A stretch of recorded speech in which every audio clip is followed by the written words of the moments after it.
What's up, everybody? By popular demand, i.e., you whatnotters requested this specifically on a previous episode.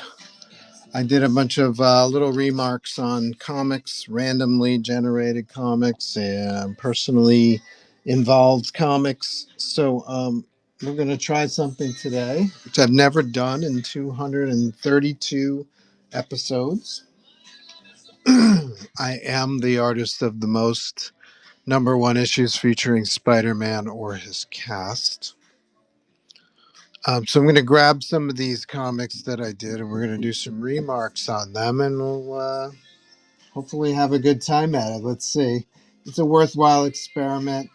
I've never done it in 230 episodes, and you guys will help me decide if I'm going to do this again. So that should be fun. Some of the number one issues that I have, I kind of started already.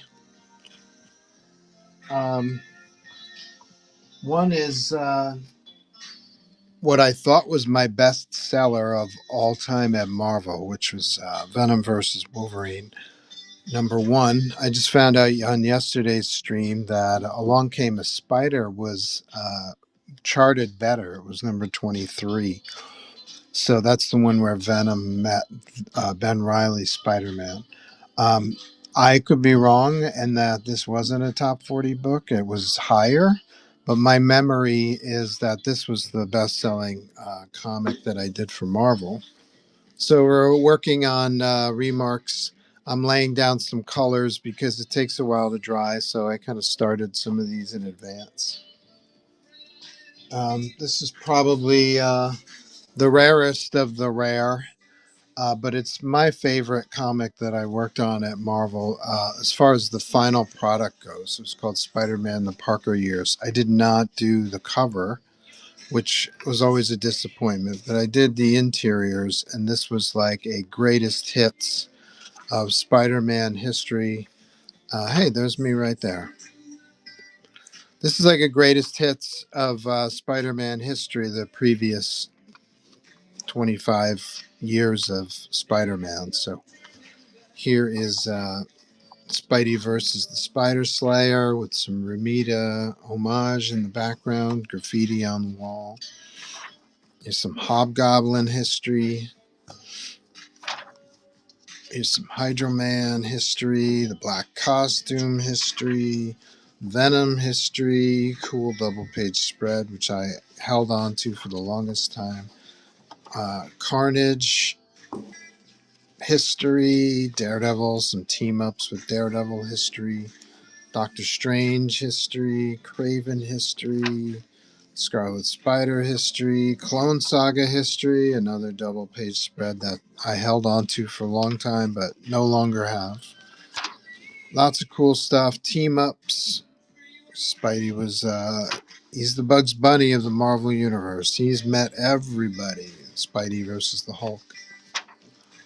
Double page spread with some classic villains. There's my boy, the Scorpion. You know I put him there in the foreground for a reason. Wedding of Pete and MJ. And some cool webs. So we're going to do Parker Years. I was thinking it might be cool to rework his costume, so it's the black costume.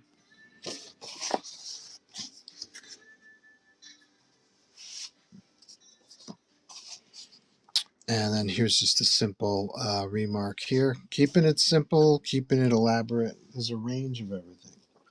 I also have issue 3 of Venom Tooth and Claw. And then the first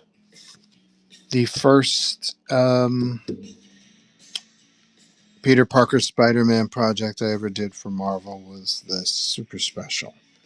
So we're going to remark these today and then see what happens.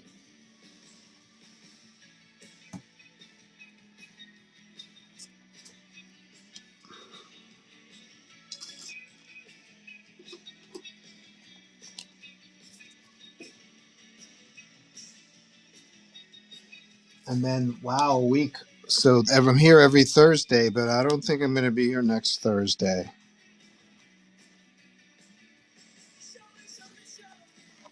Probably not going to be here all of next week. So if you guys have any requests or anything like that, and you want to receive something before Christmas, today's your day. I hope you guys have a great holiday season. I'm going to do some cool drawings here today.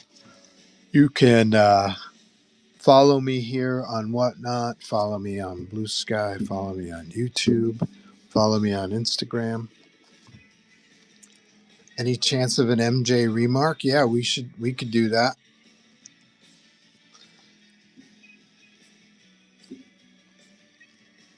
Should we do one on this? This is probably the easiest one to retool.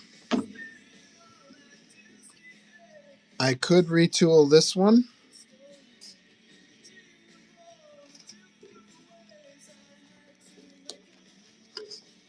I could add MJ to this one. I may have another copy of this one if you're interested. Dot.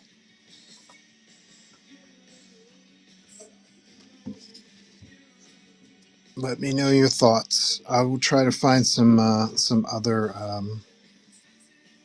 Let's see if I have any other Venoms or Spider-Man books. 1 second.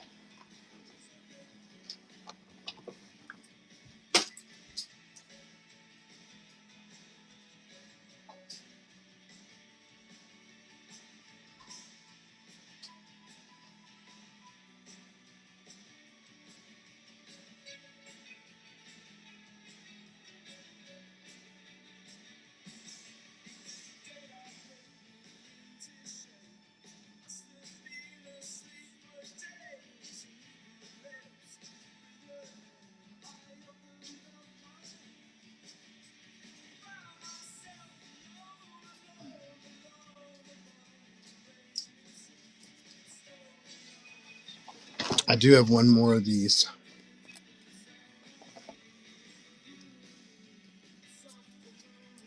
I also have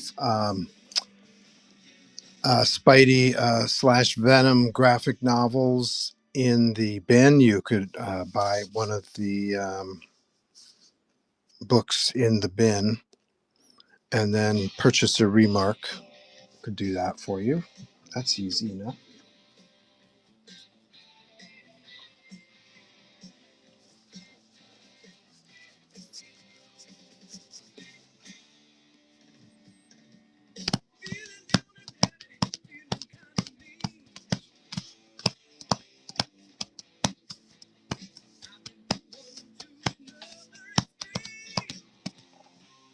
Whatever you're feeling. I'm feeling like I'll put it on this one. This seems we've kind of got her hair color, and then I can just work the drawing that way.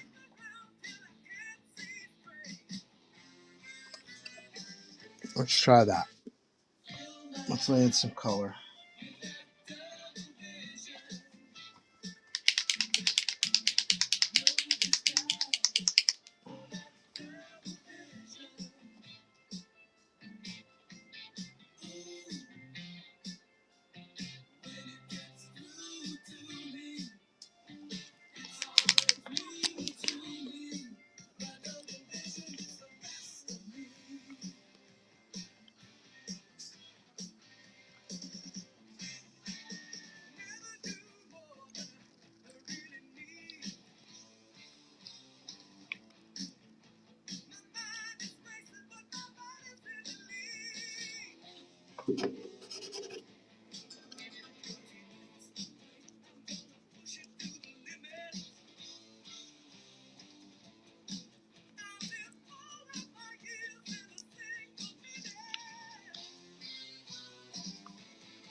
You guys got any special plans for the holidays?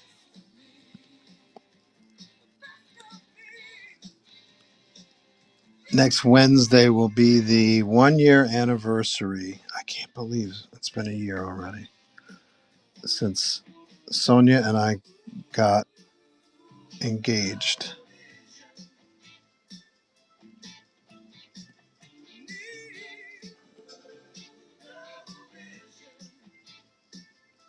Time flies. It's crazy.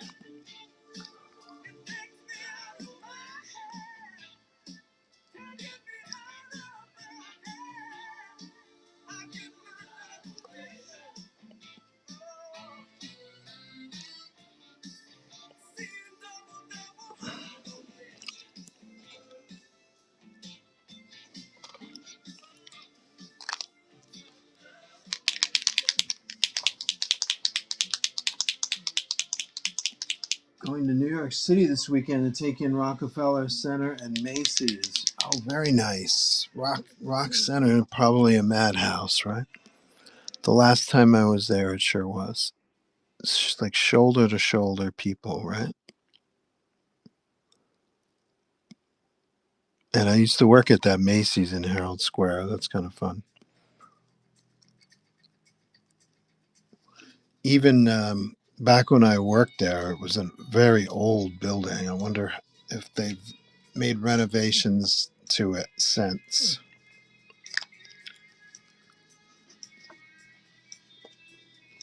I'm going to be jumping around these pieces because it's taking a while for the paint to dry, and the paint doesn't sit on this paper very well. So it's kind of it's turning into a delicate procedure. Let's see.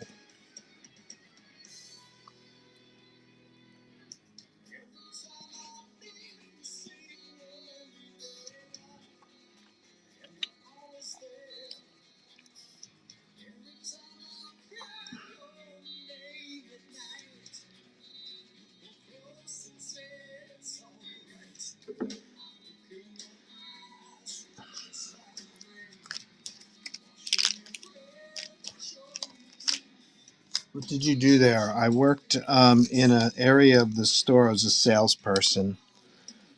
I worked in an area of the store called the Arcade, which I'm not sure is still there, but it was on the main floor.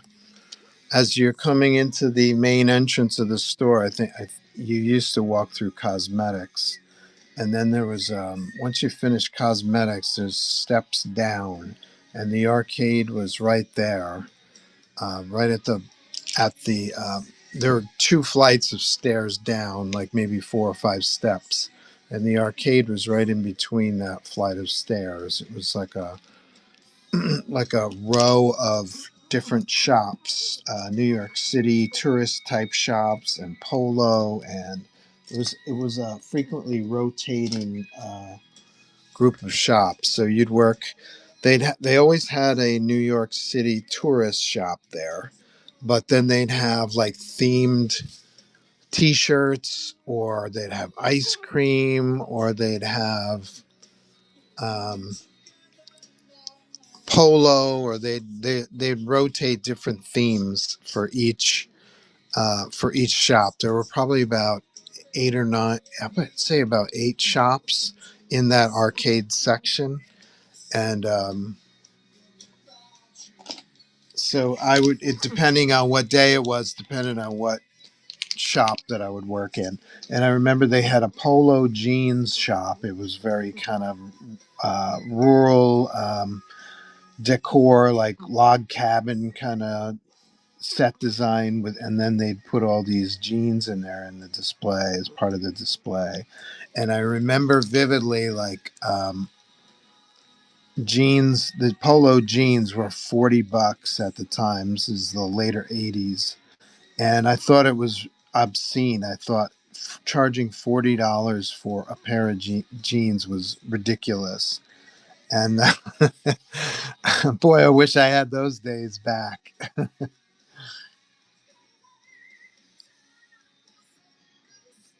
Let's see, this ink, this paint is still wet. It's gonna be it's gonna be a long day, folks. Set that one aside.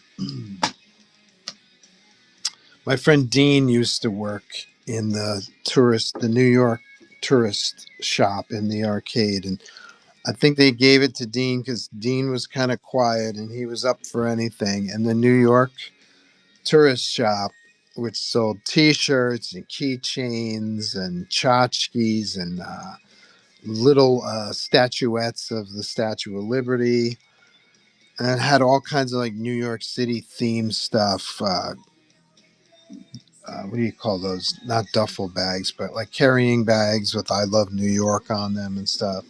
And it was constantly mobbed. Like that was the only shop that was mobbed 100% of the time. It just nonstop customers. You're at behind the register the entire time, and most of the people in the arcade like to chat amongst themselves and gossip and talk and hang out. But Dean was up for anything, so they would stick Dean in the New York tourist shop, and he'd be he'd disappear behind an entire line of hundreds of people for the entire shift. Dean was a cool guy. We used to hang out quite a bit. There was a place called the Circle Grill, which was in the basement of Macy's, directly in the basement. And we used to go down there and during our breaks and after work, and we'd have a few cocktails and stuff like that. Eventually, we got to know the bartenders there, and they would give us very well mixed drinks. Let's put it that way.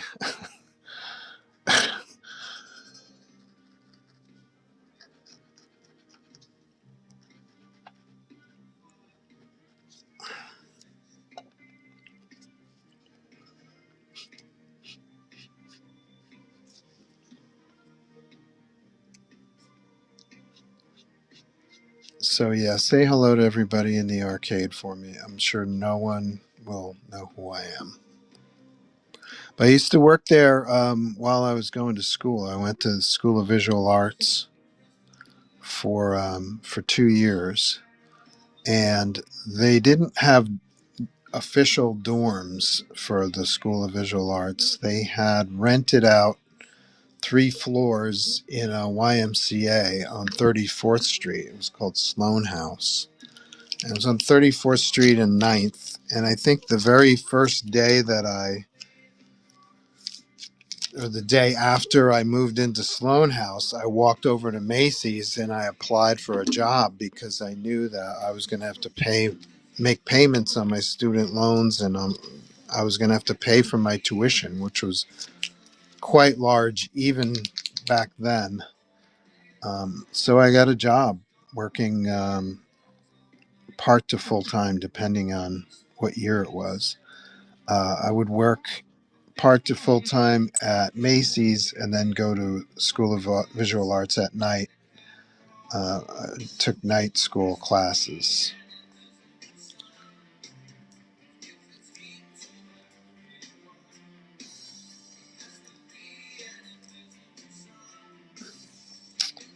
Dean was there, and I met my friend Zvika there.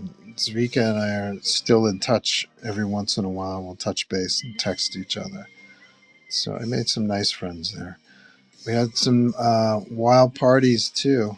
I used to live in Astoria, Queens for a while after I moved out of Sloan House, and I was still at Macy's during the summers, and we would have parties at my apartment in Astoria. That was kind of fun.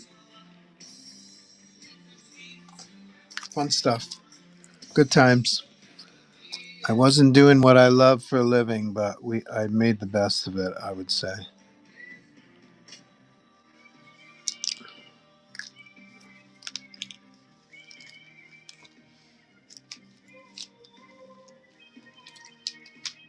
I heard ice cream and suddenly I'm here. Who doesn't love ice cream? Seriously. It is one of my biggest vices. I went through a phase when I first moved upstate. I bought a house and I was frequently by myself. So I would go through a phase where I'd eat like a half gallon of ice cream every 2 days. And then I couldn't fit in my pants for a while. So I stopped. Now I don't eat ice cream, but I still can't fit in my pants. I don't know what's going on there. Somebody help me out. Sit ups.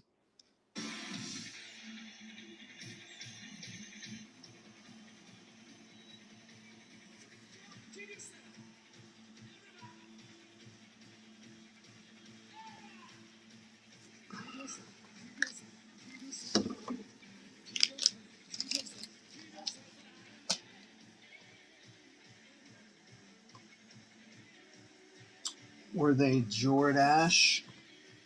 Jordache jeans, the ice creams, or the Macy's? Macy's was polo jeans.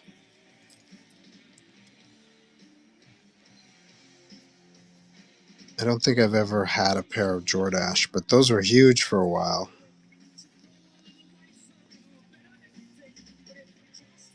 Or Sassoon, remember those jeans? Yes, totally.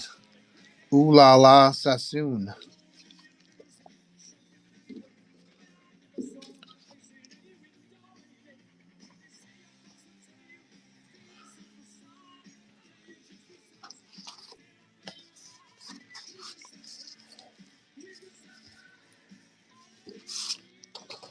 How did this? This is magic, I tell you.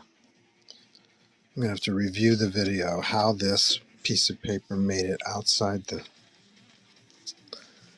cover. Let's view the videotape. So I don't know. I was just gonna try some.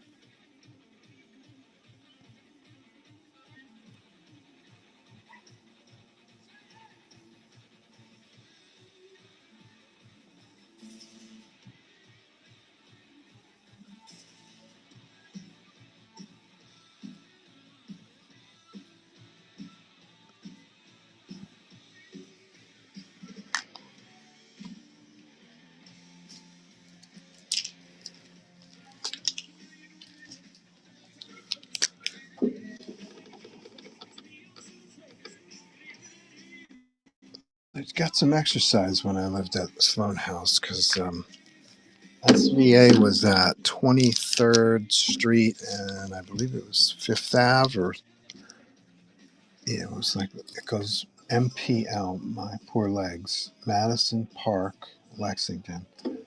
Madison Park, Lexington. So I'd have to cross Park. So yeah, I lived on 34th and Ninth. and I would have to walk down. I would hit Broadway and I'd walk down because that would cut across a lot of avenues and then cut across the 23rd and Lex, I think. That's where SVA was. So I would frequently walk that way. So what is that? 34. So it's roughly a minute a block going down. So that's 11 minutes. And then going across, it's roughly 2 minutes. So it's, it's probably somewhere between 20-minute and half-hour walk to get to class.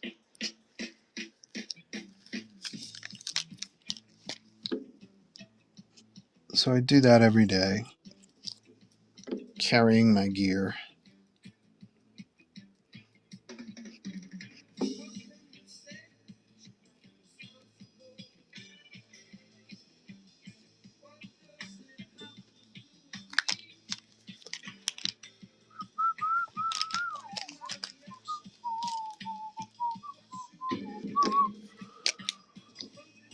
Double majored at SVA. I was illustration major and a comic book art major. Back in those days, later 80s, early 90s, higher education, in quotes, kind of frowned on comics. At least that was my experience. So I transferred from Pratt to School of Visual Arts, which had a curriculum that was specifically aimed at comic book art. Will Eisner was one of my teachers. You whatnot whippersnappers, you probably don't know who Will Eisner is, but if you look him up, you'll see he was a pioneer in the comic book industry. He was there when it first started. Pretty crazy, right? He also started his own studio with his partner. It was called Eisner Eiger, and then he eventually branched out on his own studio.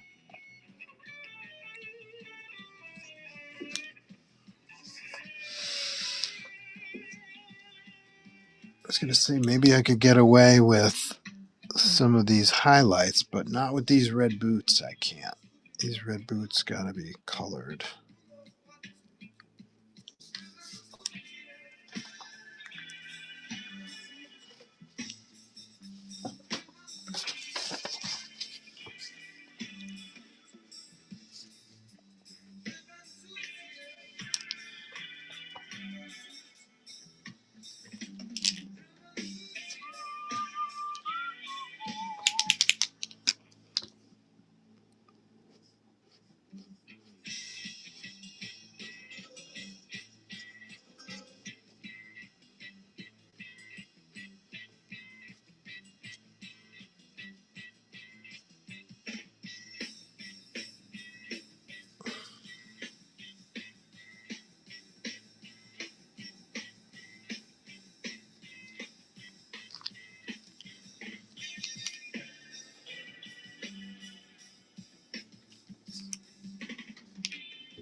Also, he doesn't have the underarm webs with the black costume. So I'm going to have to make that adjustment. No problem. Doable.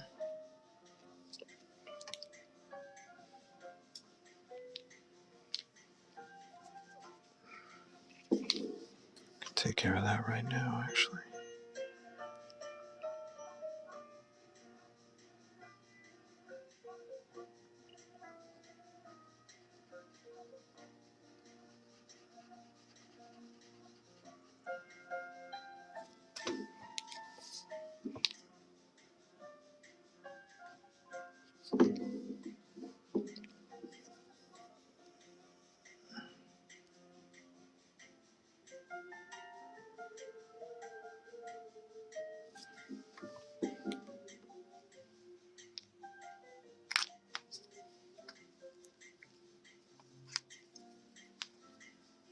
Excuse me.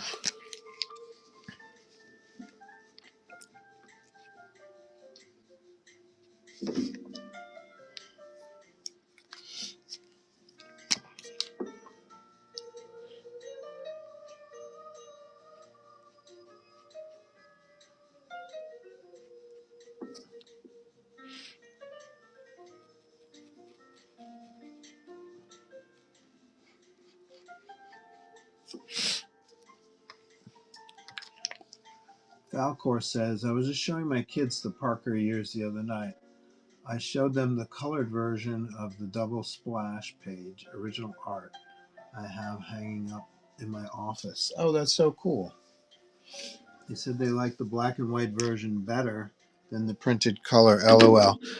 Don't get me started on 90s coloring, buddy.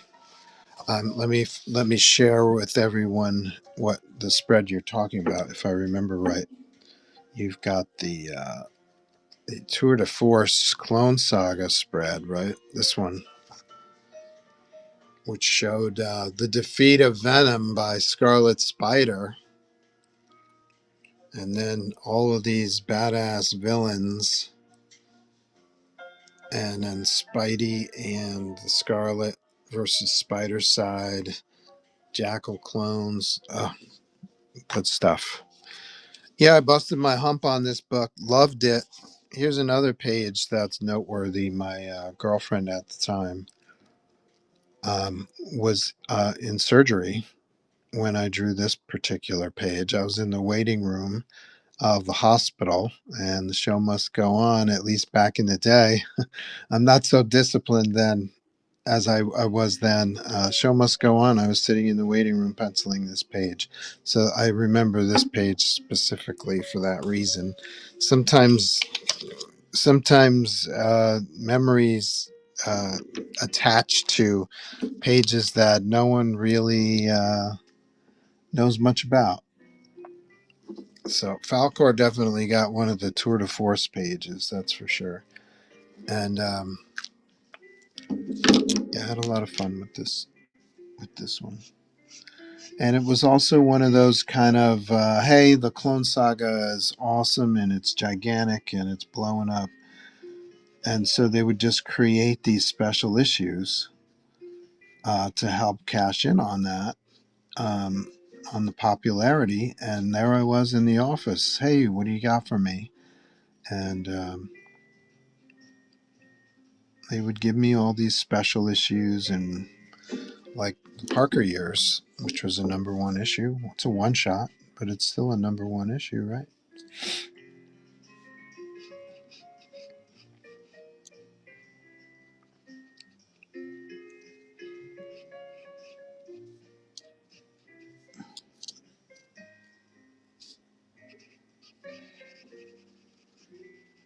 This one's fun. I don't know if anybody's going to want to buy this one, but I'm having fun with this one at least.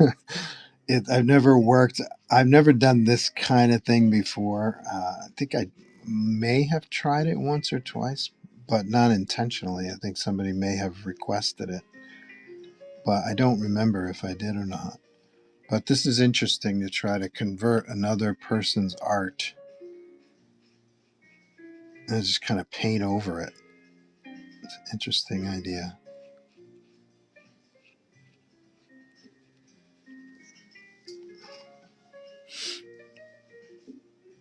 Yeah, 90s coloring was, well, it was a time of rapidly changing technology, right? All these revolutionary techniques like computer coloring and stuff were entering the scene, and people were messing around with effects and stuff that Photoshop and other graphics programs could provide. And look, they weren't all winners, you know what I mean? Um, I remember a lot of panels. The colorist used to like to focus on a foreground element and then blur out the background and stuff like that. And a lot of times that would not be a good idea, because storytelling wise, you would need to know what was going on in the background. And if it was blurred out, you couldn't make it out what was going on. But that kind of stuff went on quite a bit. Don't get me started on that. But I would say in general that this particular book, The Parker Years, is my favorite um, ensemble, like the overall job. You know what I mean? Like maybe somebody inked me better on another drawing, or maybe somebody colored me better on another issue. But overall, I think this is my favorite uh, project as far as the final printed product looks.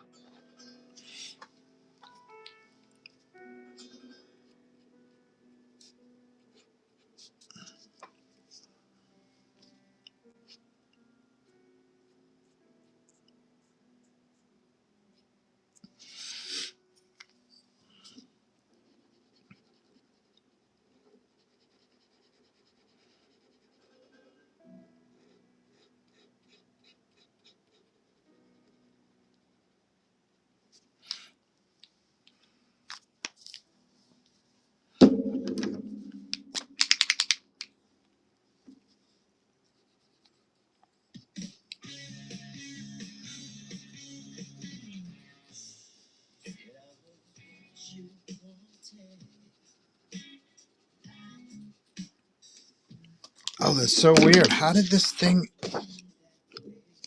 this thing slip out?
So good. You killed it. Look at it every day. It's so nice.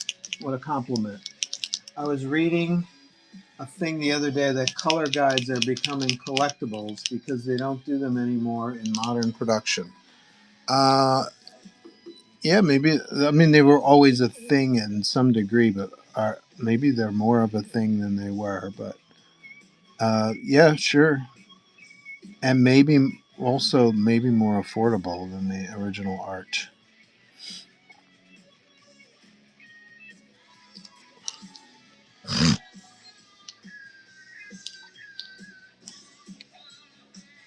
Not as yeah, there you go. Not as pricey as inks or pencils, but still desirable. And nowadays too, yes, because of the digital transfer, a lot of people will scan the pencils rather than send the actual original art to the inker. They'll scan the pencils and send them digitally to the inker. So now there's a piece of art that represents the pencils. There's a piece of art that represents the inks. And of course, there was always a piece of art that represented the colors. So now we've got three pieces of art to collect for if you're interested in a specific page. I personally, I love the pages that have everything on them, including the lettering. For me, a comic book is kind of like a band. You got to have the best writer and the best penciler and the best inker and the best colorist and the best letterer suitable for that particular book. You know, each book has its own style. Like Spidey is kind of like, I don't know, let's say it's rock and roll. So you got to have a cool rock and roll writer, penciler, inker, you know, that kind of suits that kind of style.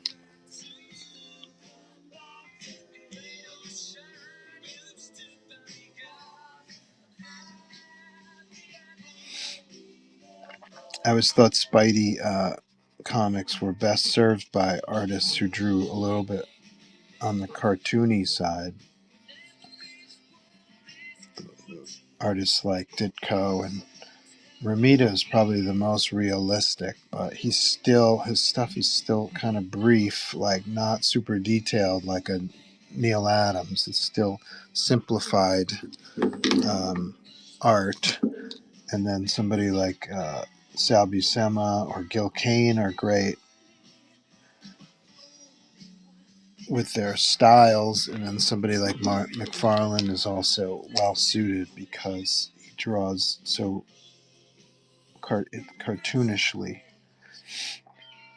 And you see artists like, say, Gene Colan or even Alex Ross do Spider-Man, and they're they are their own things, and they are great. Gene Colan is probably easy top 20 favorite penciler of all time, probably top 10. But I just wasn't. I didn't connect to his Spider-Man. He drew Spider-Man a few times. One time in particular, I'm thinking of was an issue of Submariner. I think it was issue 40, and then he did a couple of. Well, I can think of one Marvel team up cover that he did with Black Panther. Oh, the weather outside is frightful, but the fire is so delightful. Since we've got no place to go, let it snow, let it snow, let it snow. Doesn't show signs of stopping, and I brought some corn for popping. The lights are turned way down low. Let it snow, let it snow, let it snow. When we finally kiss goodnight, how I'll hate going out in the storm. But if you really hold me tight, all the way home I'll be. Here's an example of computer techniques right on this cover. I don't know if you can tell, but the black line has been softened to a gray to kind of suggest. Let me see if I have. This might be a better example because it's see how the black on Spider-Man is richer, and then the black on the figures in the background has been knocked back just to kind of suggest depth. They used to do that a lot in the 90s. They still do it, I'm sure, a lot. But back in the 90s, they were doing it just to do it. And I'm not sure the piece the piece is as successful when you knock the blacks back. Because I personally like the boldness of the blacks, and I think the way this particular drawing was done, I don't think if everything was straight black, I don't think it wouldn't still pop. Um, but when you knock back, when you soften the colors, it also becomes, for me, less interesting to look at. That's my take. Your mileage may vary. You may love it.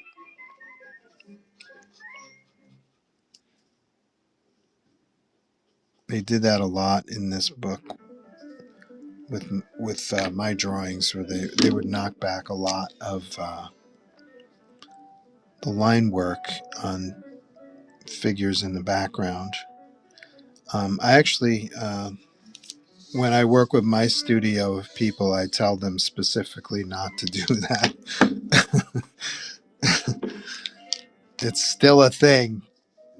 Colorists still love to knock back uh,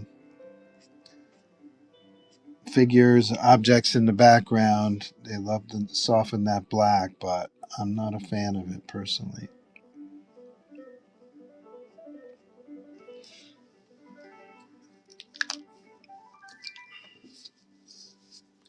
What do you think of this? This is kind of interesting, right?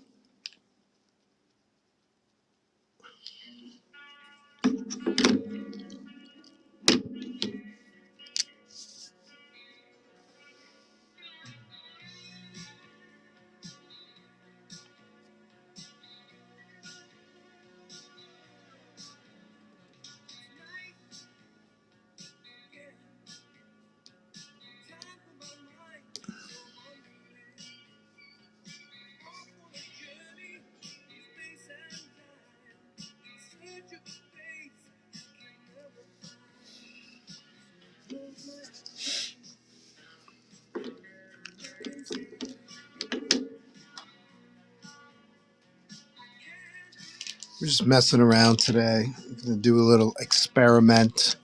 It's a springboard off of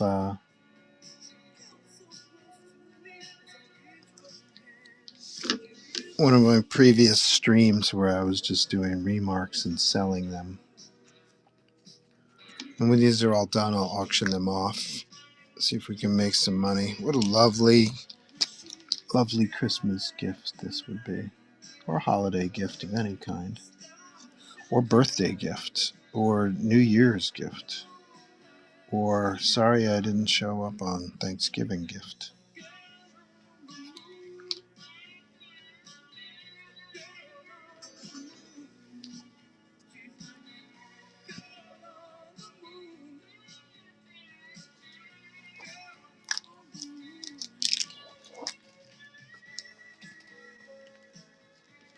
The way you colored the suit with the blues is giving me vibes from the 90s animated series.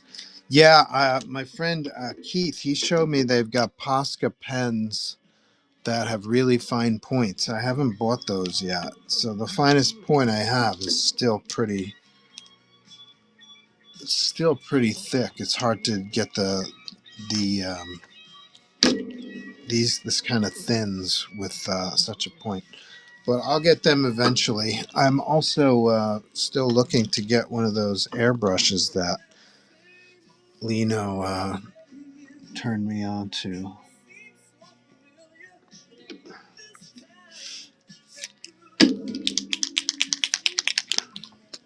I actually just ordered an art tool called, what is it called? Camera Obscura, I think it's called. It's for tracing. It's a way to project an image onto paper and trace it at the same time. You're like looking through a lens and you can see your hand drawing um, and the picture you're tracing. So they say the masters did that a lot with, I think it's called Camera Obscura, but I'm going blank on the official term. So I bought one of those devices today, just an easier way to trace something down.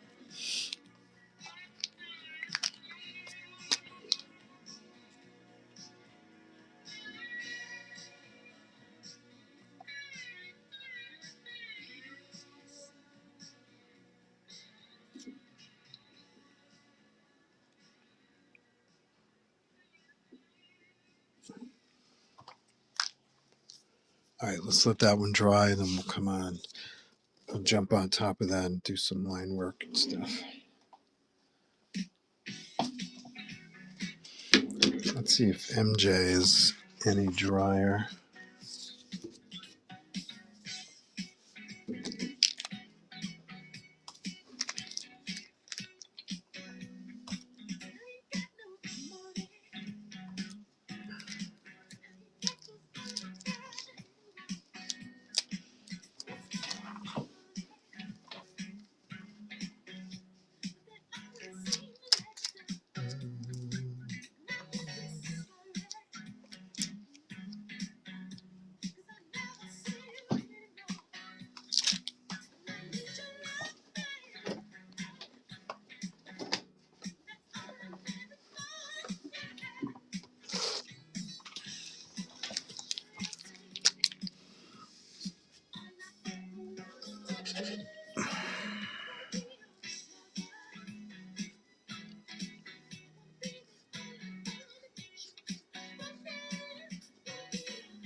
Was MJ in this issue? Oh, yes. The whole framing of the story was what Peter Parker was going to do with his life. So he was recapping all of his greatest adventures to MJ during the story.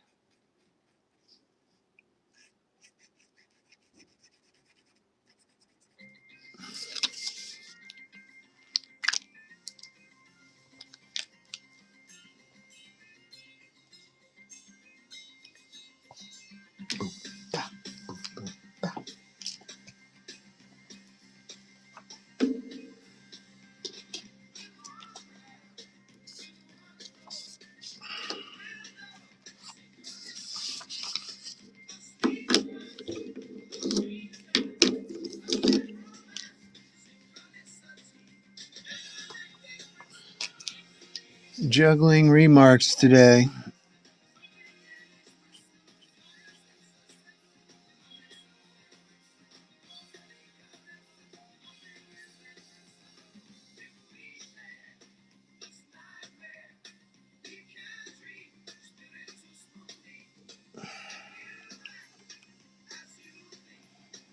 And then once these are done, or as I finish them, I'll auction them off.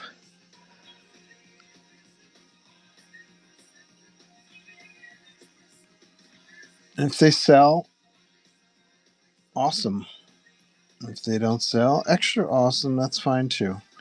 I'm going to be doing a signing in January. I generally don't do signings in the winter because I've done most of them that I've done end with snow, no one showing up, and me wasting my time. But I'm going to try it. A friend of mine works at a store in is Attleboro, Massachusetts.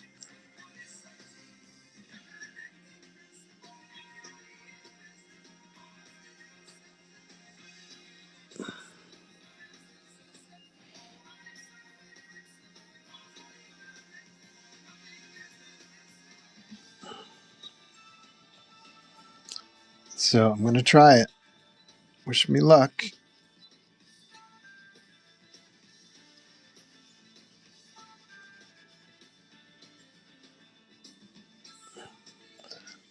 So I'm usually here every Thursday, right? But next Thursday is the Christmas holiday. Next Wednesday is Christmas Eve, folks. So I don't think I'm going to be here next week on Whatnot. But I hope you all have a fantastic holiday. And I think now that I'm think even further about it, I think the weekend after that is New Year's Eve and New Year's Day, right? So I probably won't be here on those Wednesdays and Thursdays either. So I gotta work out my schedule. So I'll probably won't see you all until well into the new year. So I hope you guys have a great holidays season. It should be fun. I hope you all have a great time. This next Wednesday, is it next Wednesday? Christmas Eve, Sonia and I got engaged, and then New Year's Eve we got married. So we're going to celebrate our first anniversary, even though we've been together since 2007.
Did you do Chuck Norris versus Venom yet? No, I'm going to wait till you buy this.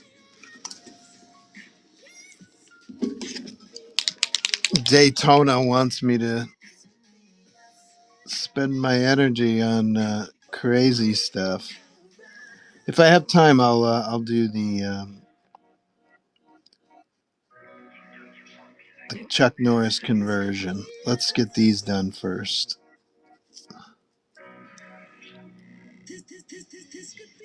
I should have done a poll. Should we do a Chuck Norris figure conversion?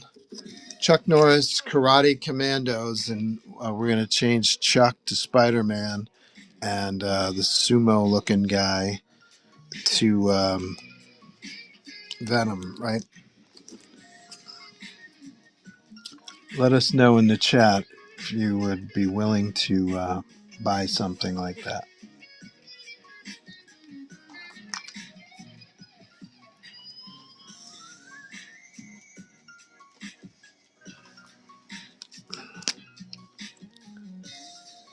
Oh, no kidding. That green has never been used. It's the wrong size anyway. But I need that color.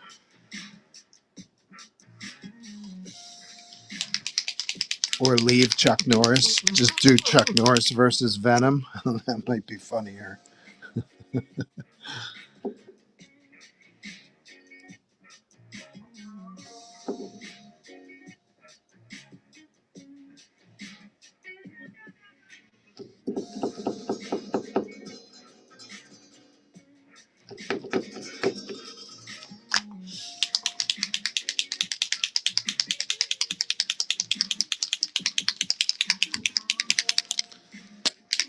We're doing remarks on Classic Joe Comics today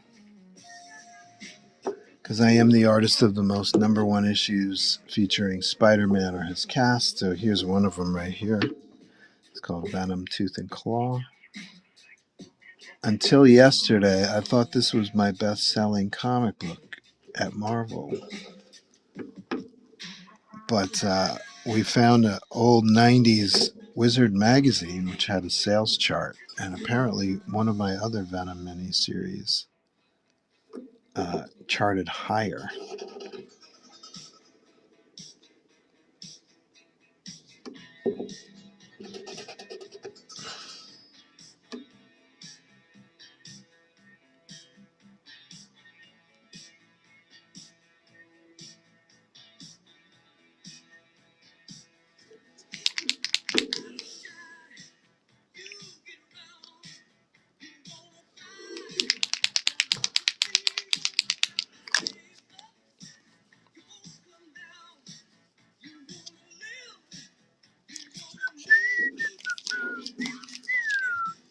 We've got to work these and then we set them aside, let them dry. This guy is still wet, believe it or not. Must have had a really big gob of paint on that one. This one's looking better. It's still wet on the eyeball.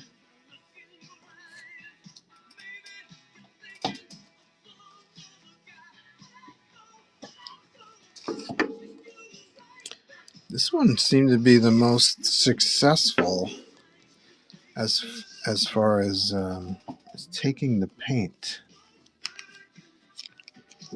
I guess every cover's got a different kind of paper stock. Yeah, see, okay, so that's okay. Oh, that's typical what usually happens.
Trying to figure out how to do MJ. Should I do it in colors or should I do it in black line? Probably. Let's try this. If it doesn't work, I can always paint over it.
Not sure what to do with this now.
That looks cool. Thank you. Crazy is all relative. Or you leave chill. That would definitely need to be CG Seed, says Falcor. What, this one? Well, it's only 1 o'clock, and I'm well over halfway done with these, so there might be time for Chuck. It'll be our annual it'll be our annual Christmas miracle, Chuck Miss, and every year we'll do a Chuck remark.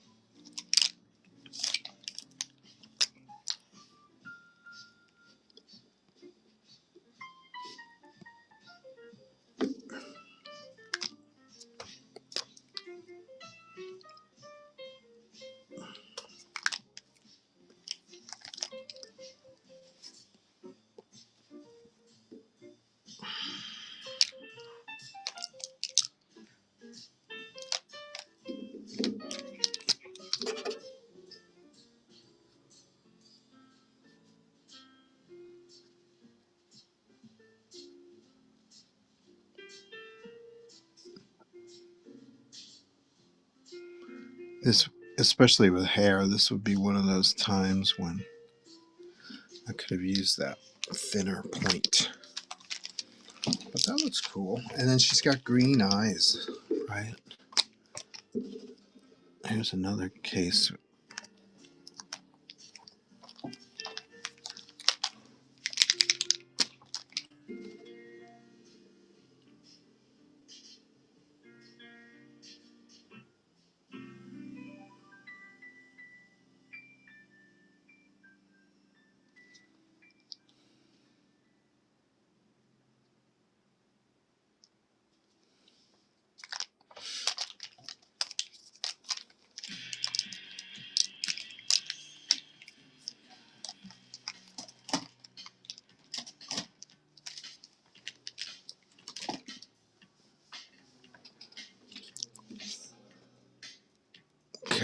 We'll still like to add some eyelashes in there.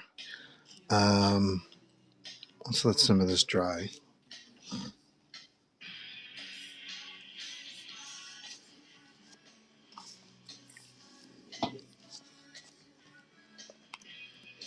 Okay.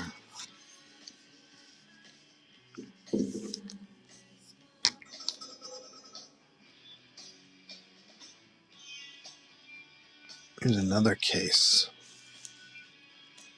where I could really use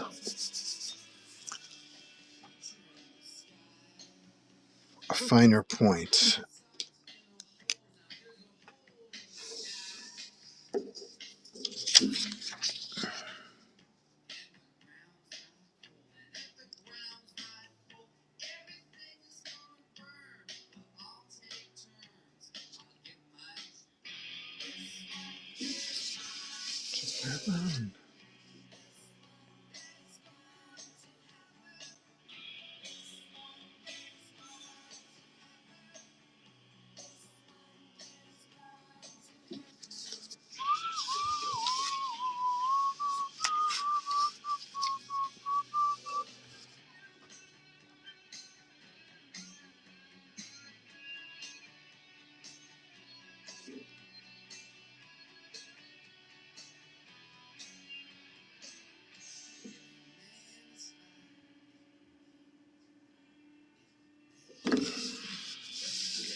Oh, isn't that interesting?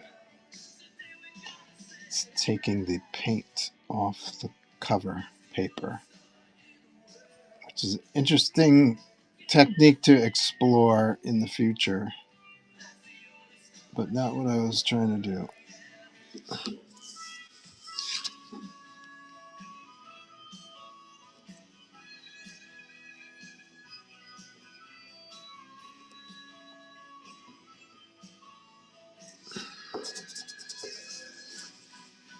All right, so I think we'll add some whites to this, some highlights.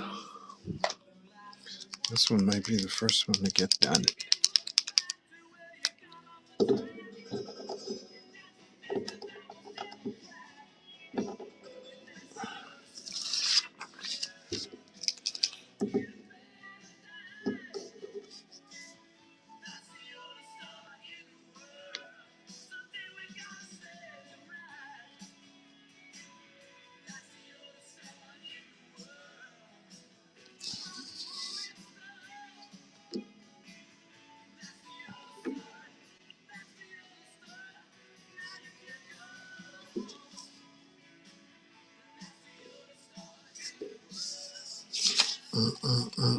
Mm-mm-mm.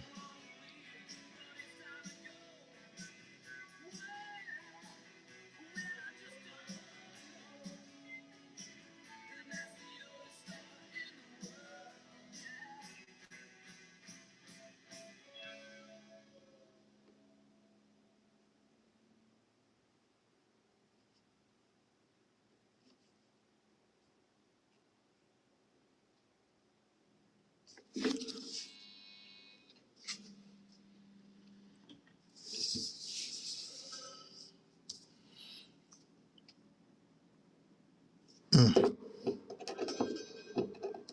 Be kind.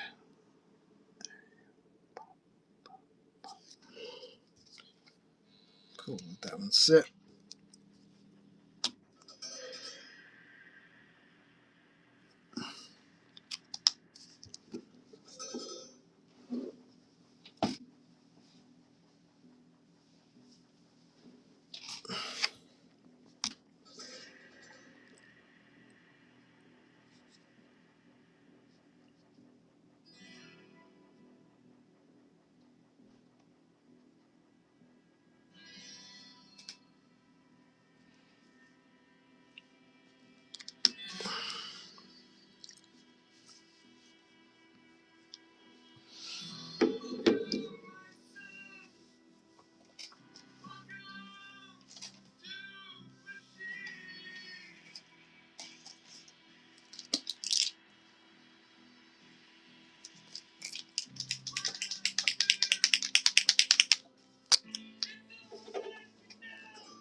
Mm. I'm trying to get that white highlight on her nose, but this point is just too thick.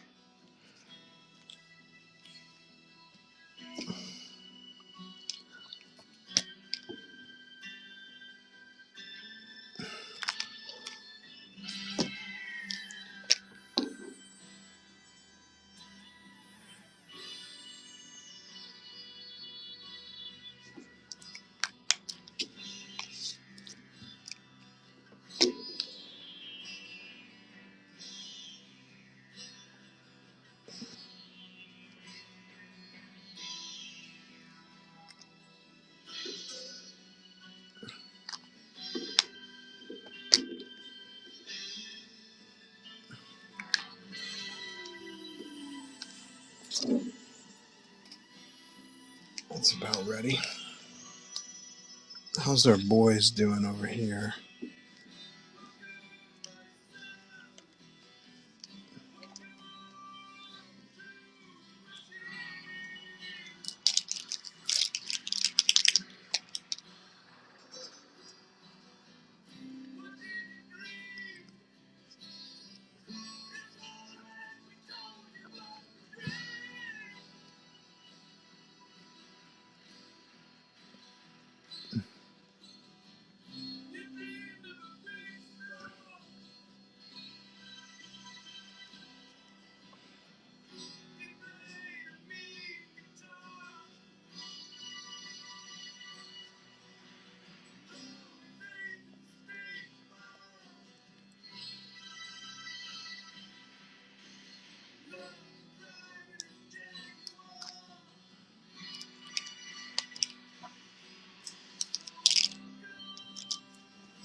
There we go.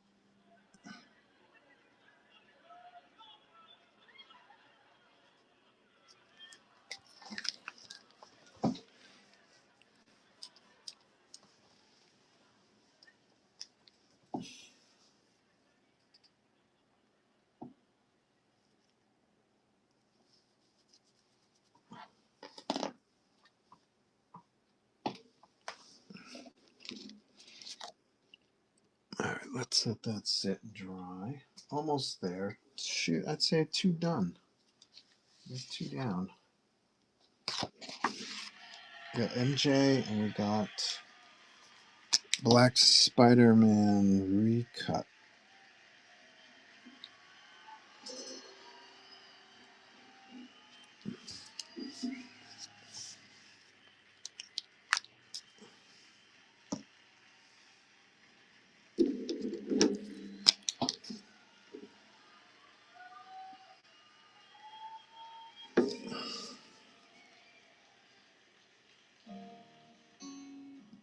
Is there an official term for this when you paint over a figure?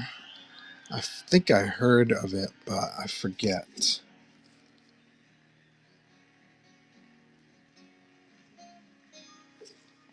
I should also take a photo of the Chuck Norris before and after, right?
Mm.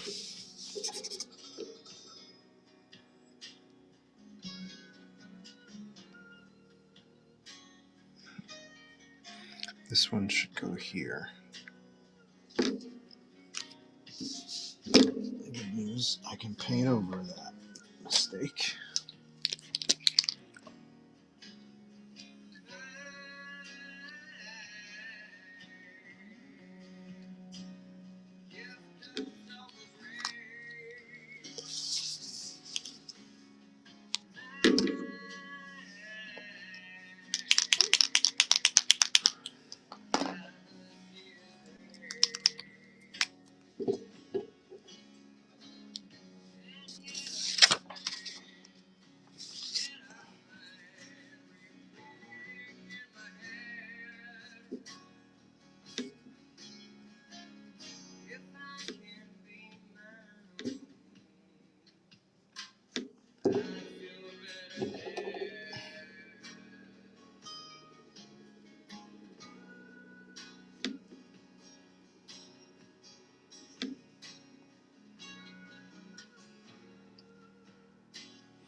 I'm not sure why this came to mind, but my hairdresser passed away.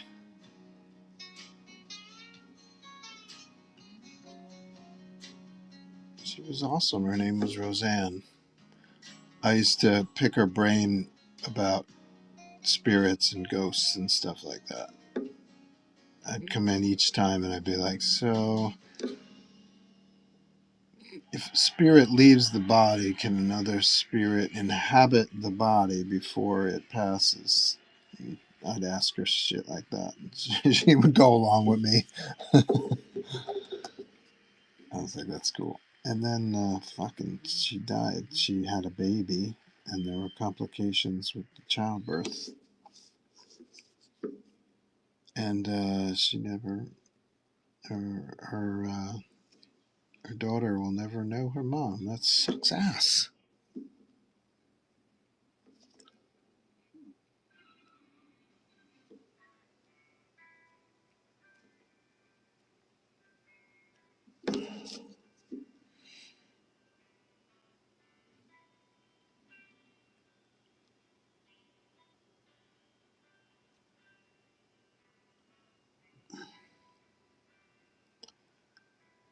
So we're thinking of you, Roseanne, and your family, especially during the holidays. It really stinks not to have mom around.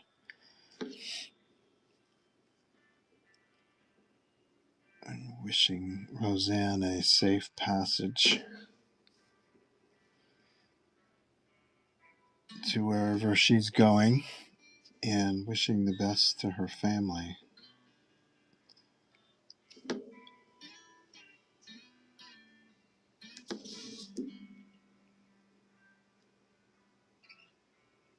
Ah, tools. Don't always cooperate. Look at this shit. Amazing. Trying to leave ink behind, not pull ink up.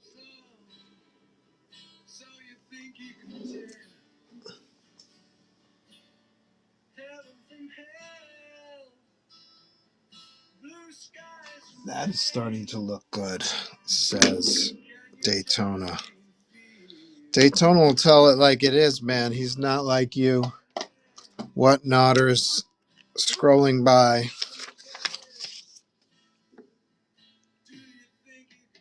If Daytona says it looks good, it looks good.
Whenever I'm doing the webs, I have to really focus. I can't I can't screw around when I'm doing the webs. My brain goes into web zone. Hard to talk when I'm drawing the webs. I'm still screwing up. It's because I'm talking while I'm doing the webs. That's why I'm screwing up.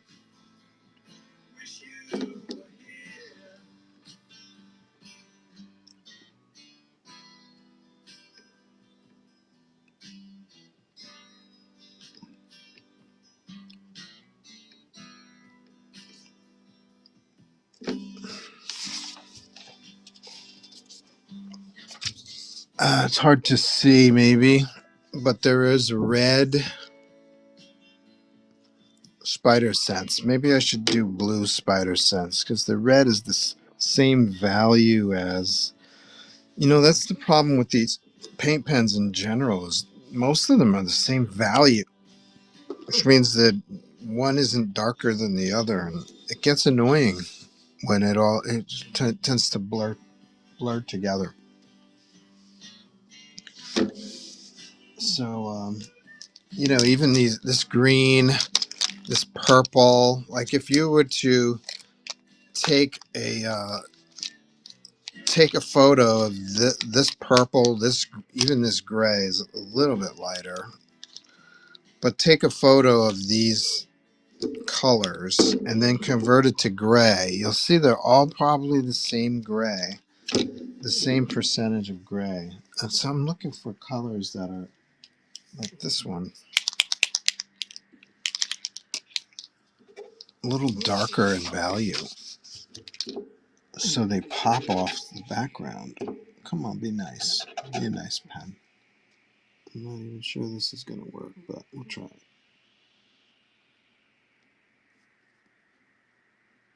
This doesn't really work that well either. It's better than the red.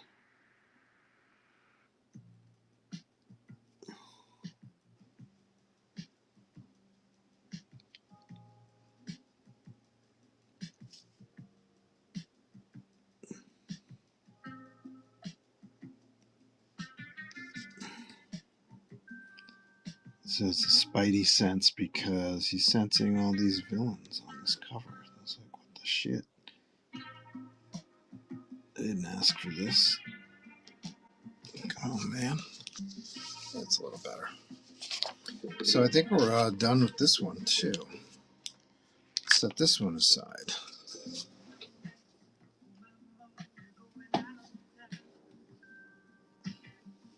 Is this one finally dry? Yes, dry enough.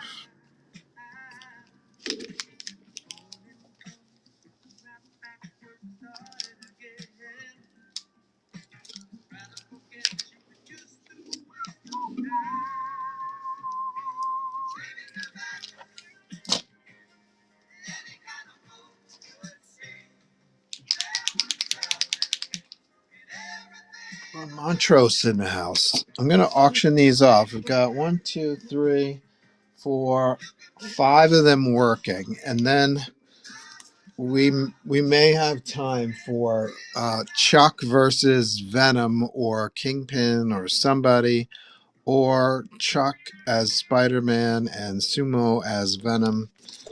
I think we might have some time for that. So we're only an hour and a half into today's show, so that's a good sign.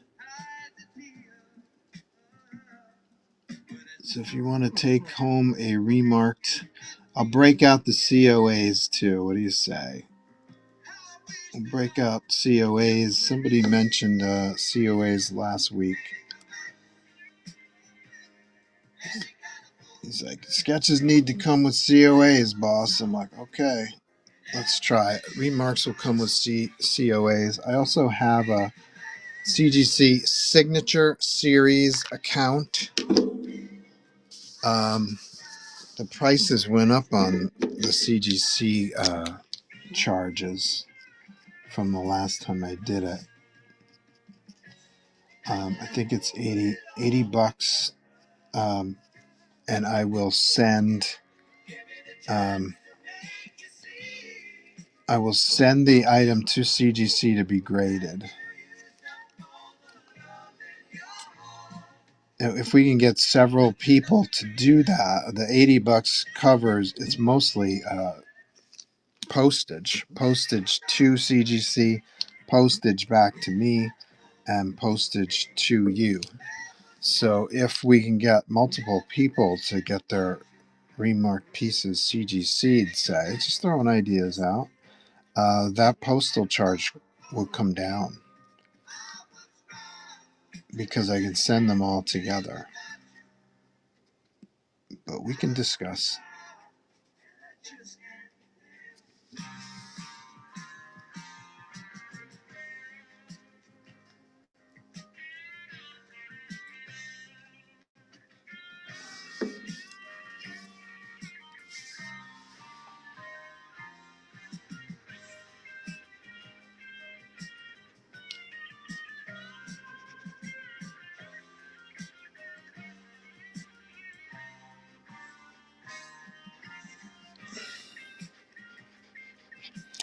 I saw a post but didn't follow up.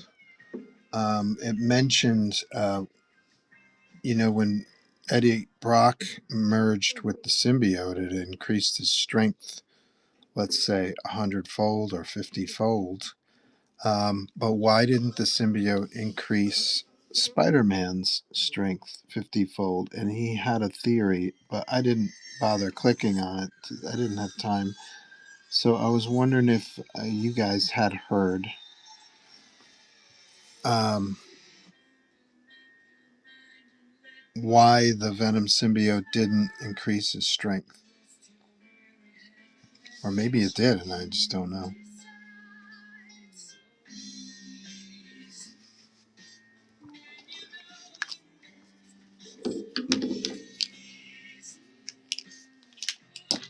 I also read something today on Facebook on Mike Carlin's feed where he was like, in the Rudolph the Red-Nosed Reindeer stop motion cartoon, you go to the Island of Misfit Toys and there's the rag doll. I think her name was Molly, but I forget the rag doll's name. I've only seen the show 50 times.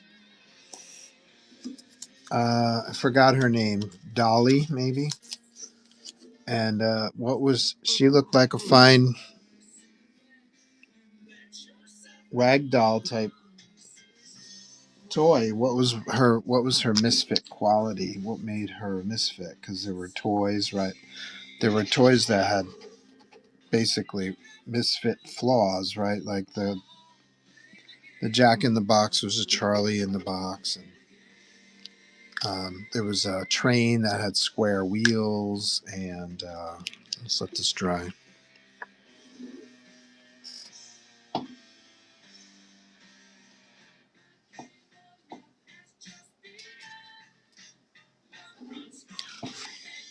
So they were speculating what was wrong with the doll, the rag doll, and I had never thought of it. I just took everybody's word for it. She's a misfit, but I never thought of it beyond that. So I wonder if you guys ever have.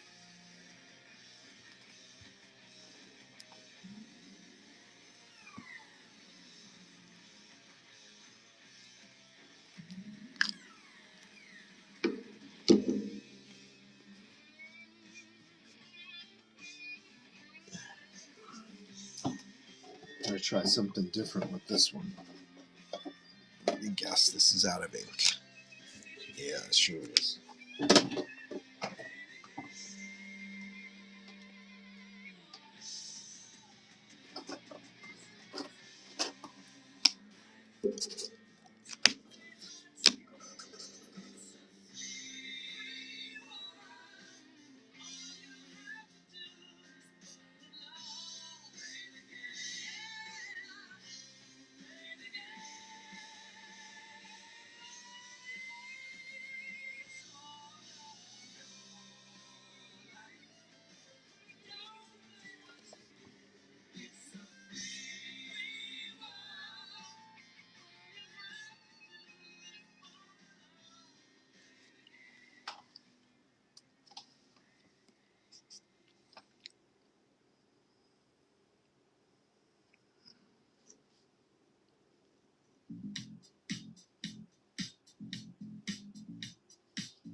Falcor says, with the current state of our political climate, it brought up an old thought I had of why didn't the U.S. government try to deport the new X-Men? Yeah, Professor X probably didn't do the immigration paperwork for them in giant size X-Men LOL. Oh, the new X-Men as in the international X-Men? That's actually a good question. I know for all of the ethics that Professor X claims to have, I bet there were more than a few occasions where someone showed up at their door and he was like, everything's kosher, don't worry about it. It just influenced them. Just kind of said, you forgot this place existed and don't worry about it. Thank you very much. But there have been more than a few occasions where they've sent sentinels after them to do more than deport them. So I think that's makes better comics when you've got giant robots trying to deport you.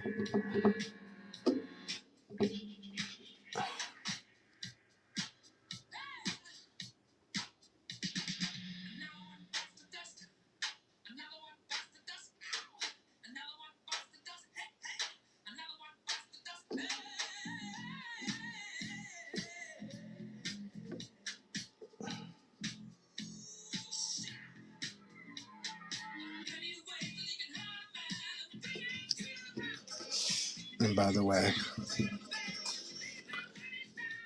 fuck that orange piece of shit.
Oh, I don't want to use too much black line.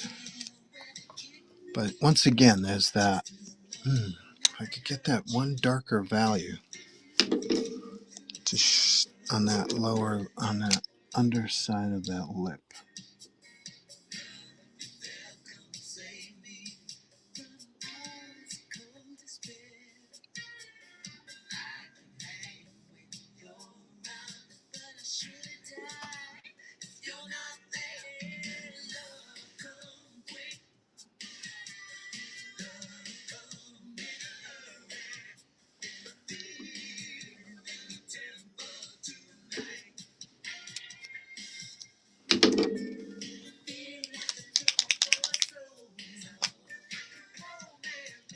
Ice showing up to take Colossus or Wolvie would be hilarious. Like, let him try, right? Maybe that actually happened, and they were like, they saw him turn into a giant metal god, and they were like, well, maybe we won't do this. That's probably what happened. So that doesn't make for a good story. I don't know. They probably like, mm, you know, when they see a whole crowd of people, they just go back in their cars and hide. So imagine this 7-foot metal superhero standing there like, go ahead. It'd be a little bit like a Three Stooges routine, where they try to move something and they can't do it.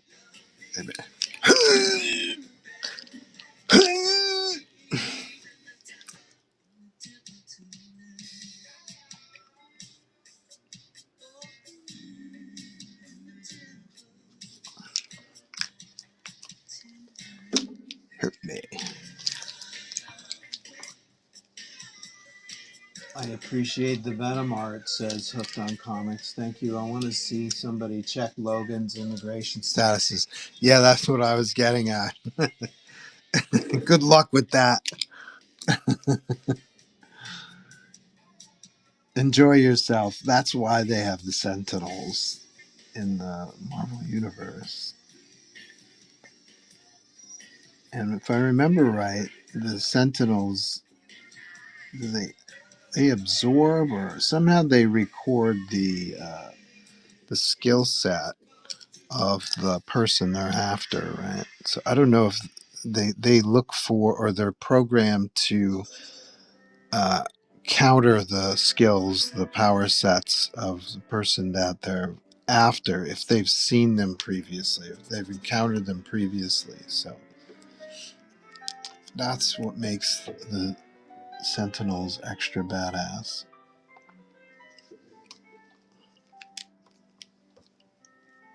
I guess that's why in Days of Future Past they just said screw it and they just fried Logan's entire flesh off his skeleton.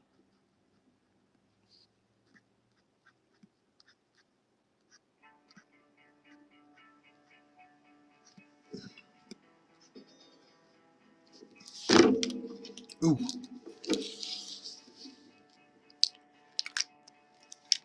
this looks wonky, doesn't it? The W from Wolverine looks like he's drooling. So let's make him officially drool on Wolverine's head.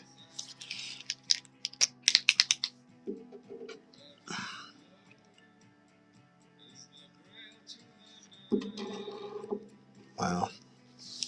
We have our first blob of the day. Congratulations to me.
Okay, almost done with that one. Let's let that dry. Then I'm going to add some of the lighter green as a highlight. Are we almost done? Let's see. We got this guy's pretty much done. We have successfully converted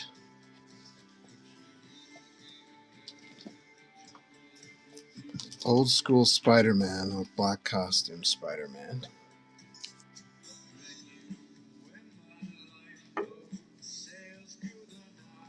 JR Jr. and Joe the third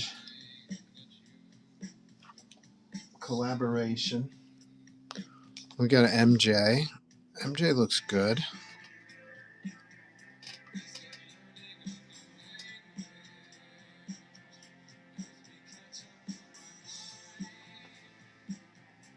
Got a Spider-Man with spider sense. That looks pretty good.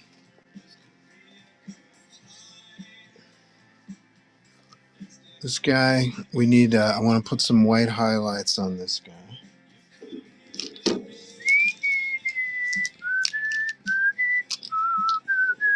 Wow, we're not going to be using that one.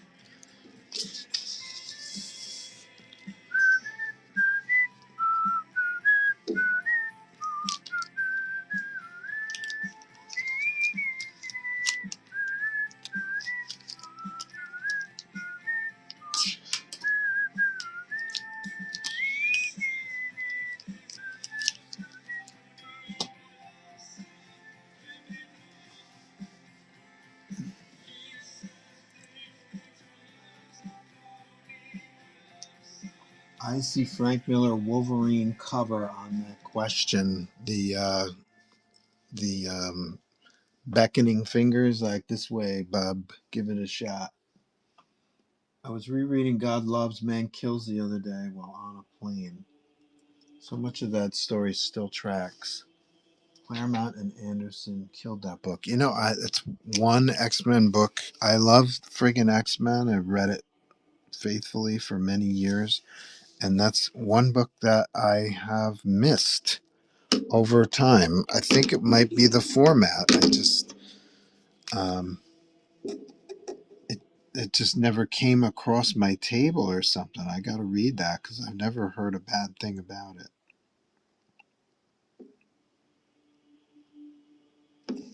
Give me a second. I'm going to have to clean this off a little bit. A little bit. A little bit.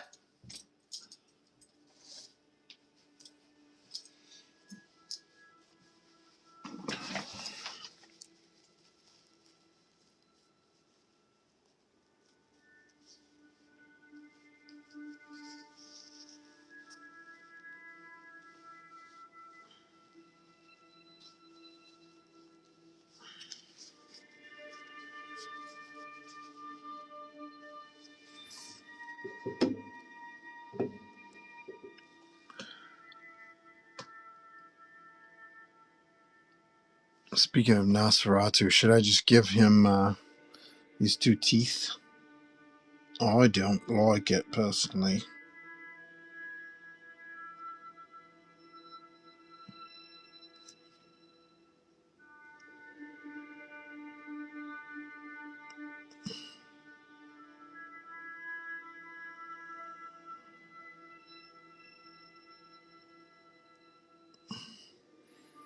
This I do like.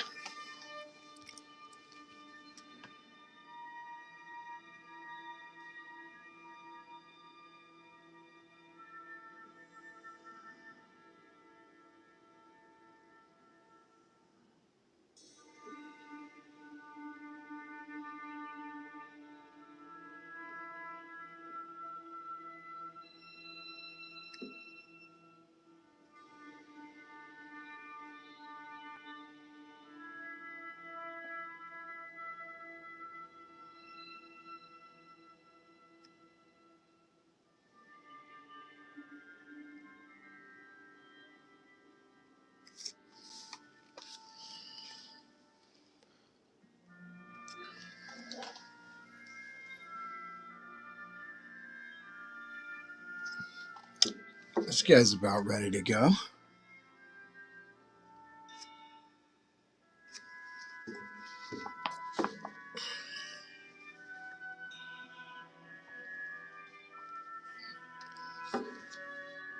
And one last one. Which one was it? 1, 2, 3, 4, 5. We got this guy. I just want to do final touch-ups with the green, and then we'll auction these off, and then we'll jump on the Chuckmas tradition, Chuck Norris Karate Commandos conversion. All right, let's see.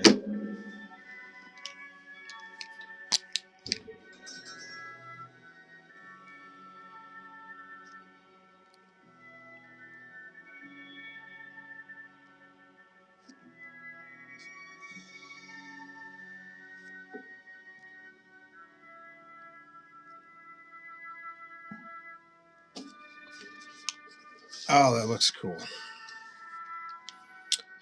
All right.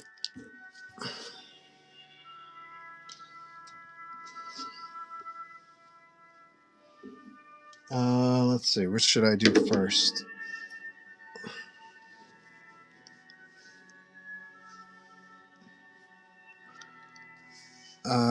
We've got this guy. We got this guy. Get this guy, which is a whole thing. Save him for later.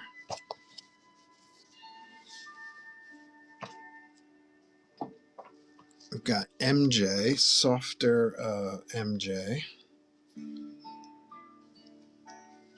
I'll sign these too. I haven't signed them yet. And then we've got the face-off remarks. I'll save that one for last too. So we'll do Venom last, Venom Wolverine last. We'll do Parker Years second from last. We'll do Spidey. Let's do Venom and then Spidey and then MJ. How's that? And let me grab some COAs.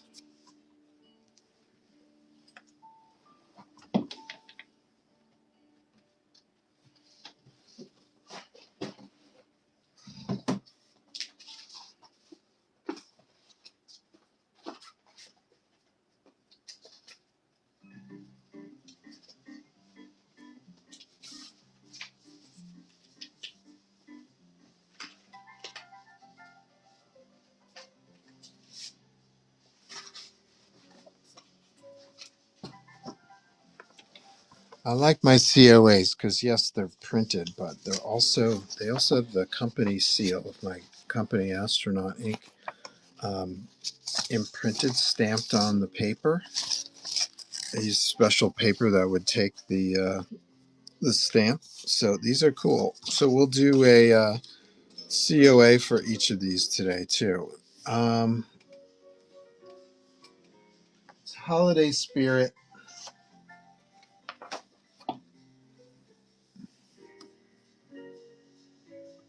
Oh, I don't have any items in the store. Oh shit. Oh, that's a big faux pas. Stand by.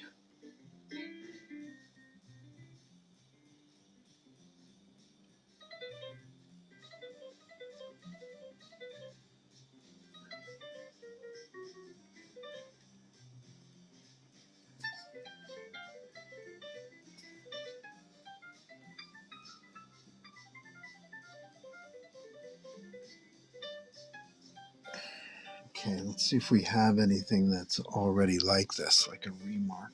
Something.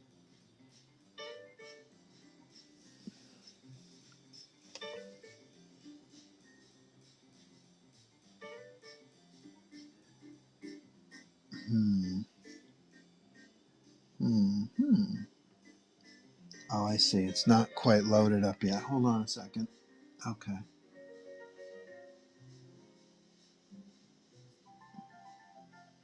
Okay. Yeah, I don't see anything like this. So maybe is there a X-Men Gold, X-Men Blue? There it is. Okay.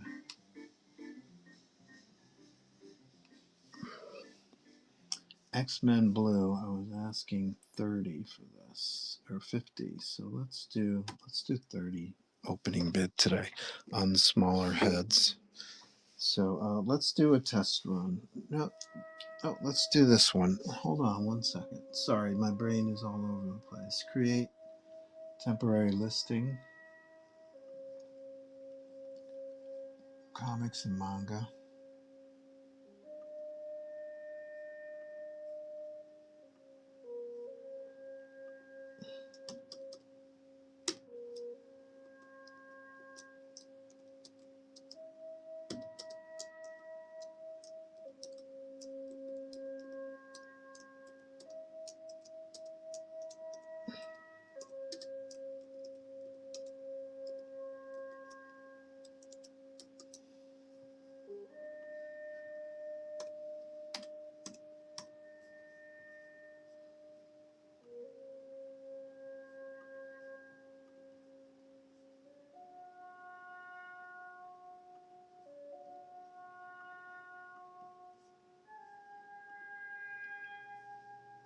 Oh,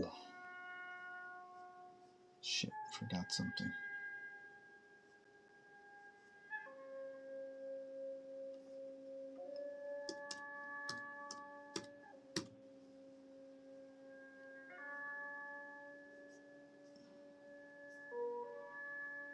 It looked like it disappeared. Stand by. Ah, there it is. Okay. Yeah, this is happening a lot lately where it asks the starting price and then I'll type a number in and then it says $1. Why does it do that?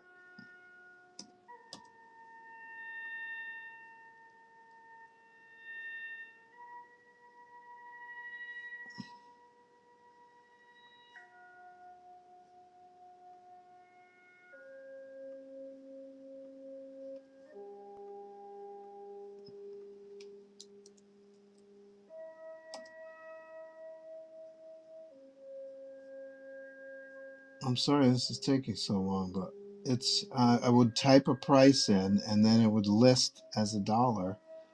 I can't, sorry, but there aren't enough people in the room for me to feel comfortable listing this for a dollar, so I had to start it off at my minimum. Let's see if I can find this. But it is a deep discount. Something like this at a convention, I would charge somewhere around $60 for it. So we're gonna start at 30 as soon as I find the damn fucking thing.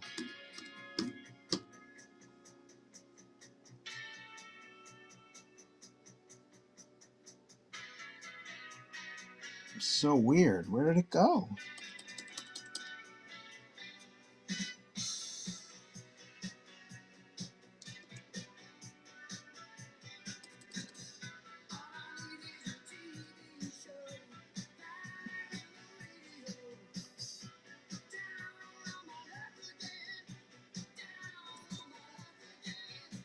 Hmm.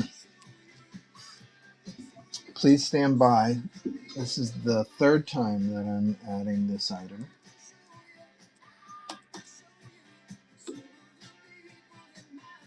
Please stand by. It's truly a temporary listing because once I list it, it goes away.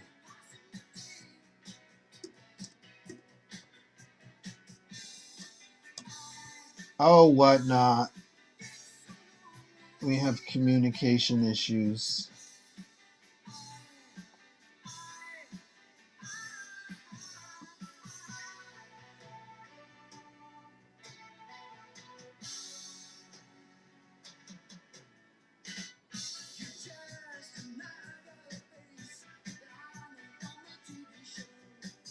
I saw it added and then it disappeared. Something odd is happening today.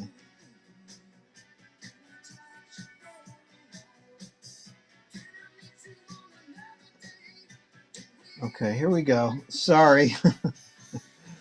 Okay, we're going to start with Venom Tooth and Claw number 3. This is my cover. I did the pencils inside. And we have a new remark here. It's Venom with teeth. Grinning Venom today. So 50% off the price of the remark. No charge for the comic itself. So that's our opening bid. Here we go. Start auction, 30 seconds. Grab it while you can. I will relist this. You'll find it later. If it doesn't sell, I could put it back in the store. But I see Ainge is in the house.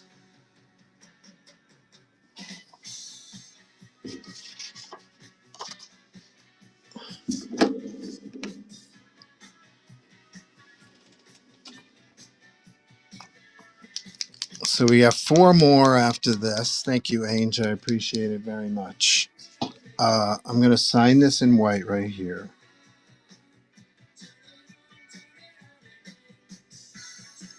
And I'm going to get you COA. Is this COA is probably boring to watch me fill it out, or is that something you would want to see me do?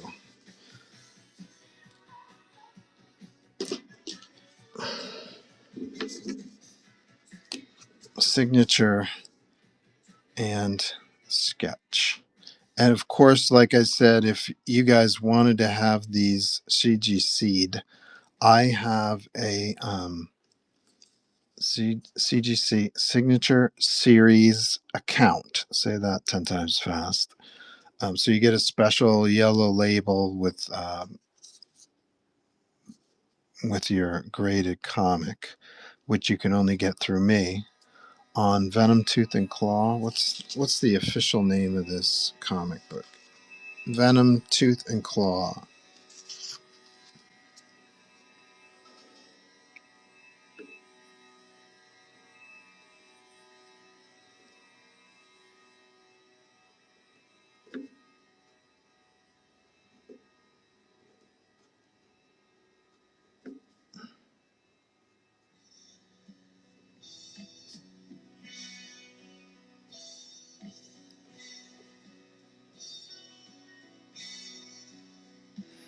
And today is the 18th.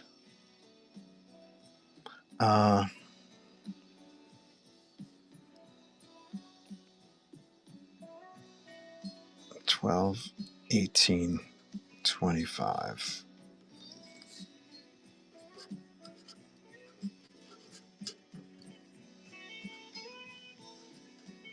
It's good for me to practice breaking out the COAs because I always forget to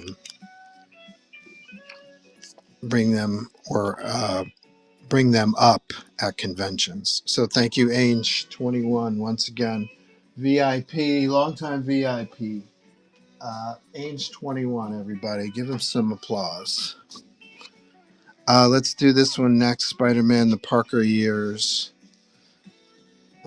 Now, here I go. I'm going to have to create this one. Here, let's see how this goes.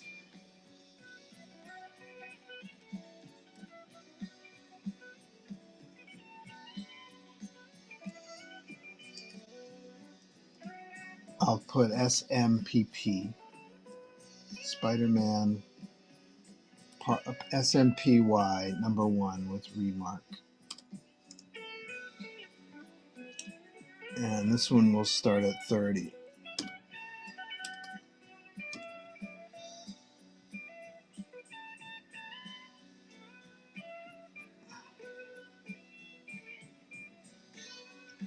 Okay. Okay, wish me luck. I'm going to try to confirm this. Here it goes. Okay.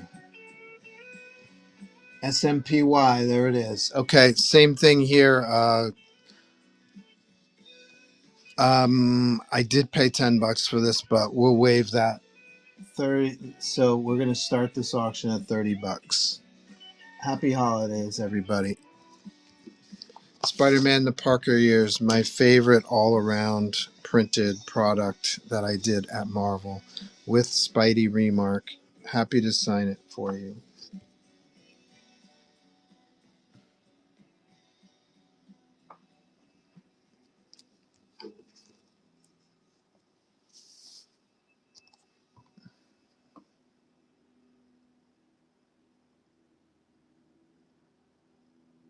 Okay, that one goes back up to 40 because somebody's gonna pay for that one. $40. Okay, MJ. This one I paid $10 for this book, so we're gonna start this one at 40 as well. Let's see.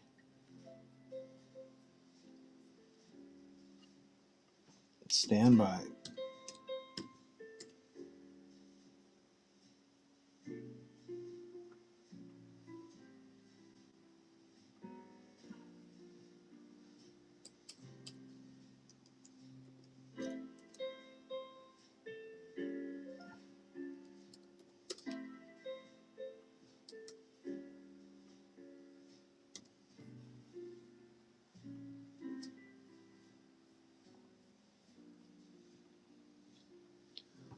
Okay, let's try this one. Spider-Man Super Special Planet of the Symbiotes, Chapter 2. This is my first gig at Marvel on the mainstream Spider-Man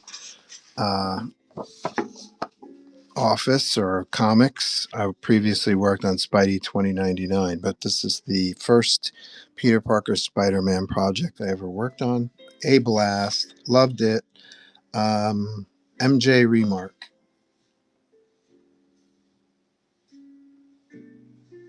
30 seconds. Here we go. Good luck, everybody. Thank you for the request. I forgot who made the request for an MJ Remark, but that was cool. Cool idea.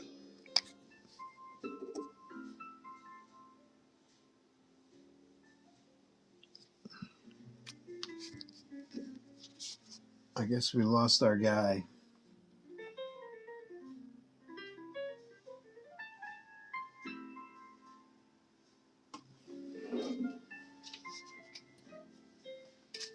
Okay, MJ Remark. Let's see, what else we have?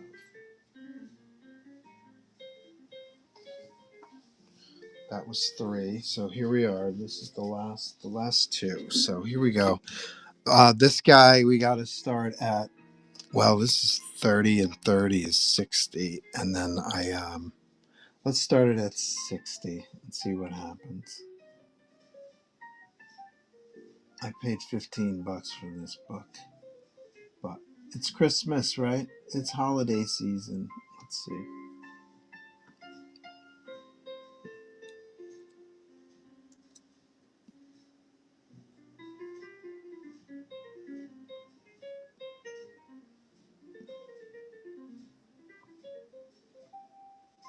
I'm going to call this one, let's see,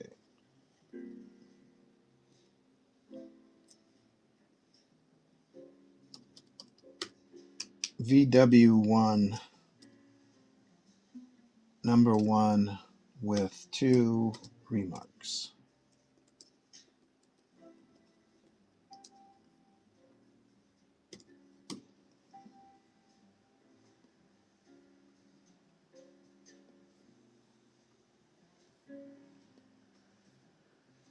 Here we go, 30 seconds. Good luck. Happy to sign it. Comes with a COA, don't forget. This book cost me $15. So you're actually getting 2 remarks for like 60% off.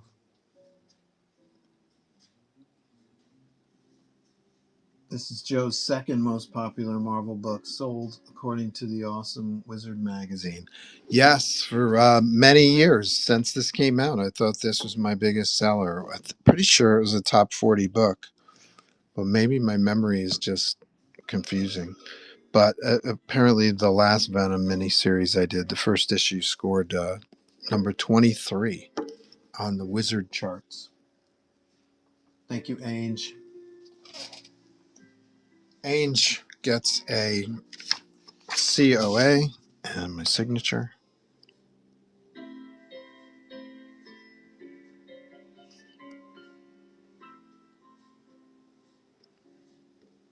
Ange knows a deal when he sees one. That's why he's our VIP. Let's see. But signature and sketch.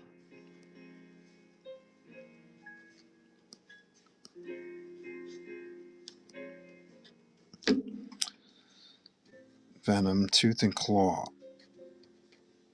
Now, all you need is a remark on Venom Tooth and Claw number 2, which I have one floating around somewhere.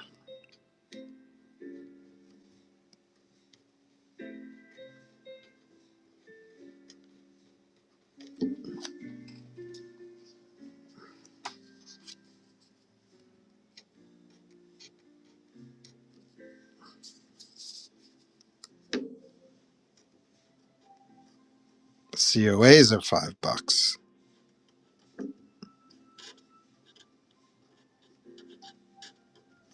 in my bin.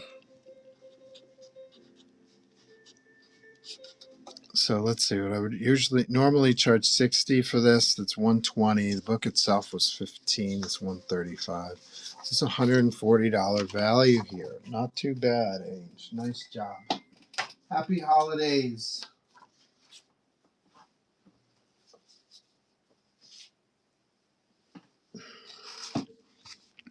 And Parker years.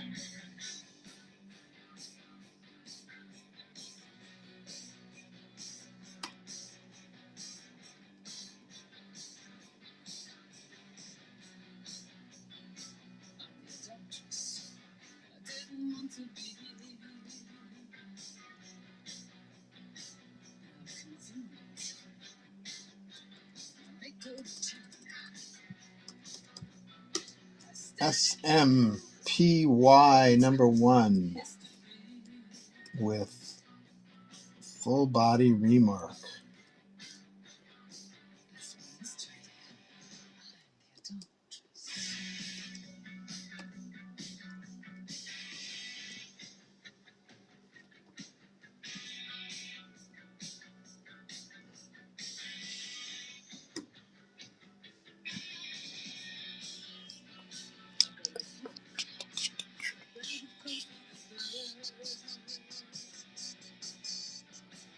I paid $10 for this book. So if we do,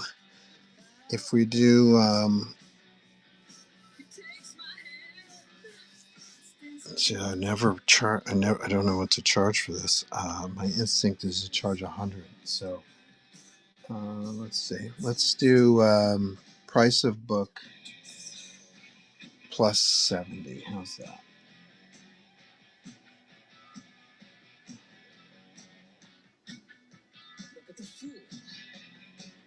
Let's do 75.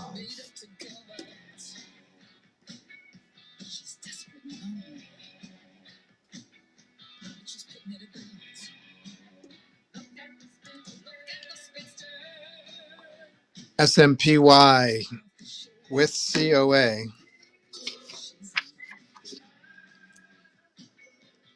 I'm going to start the auction at $75, which is probably 50% off. There we go. Knock yourselves out.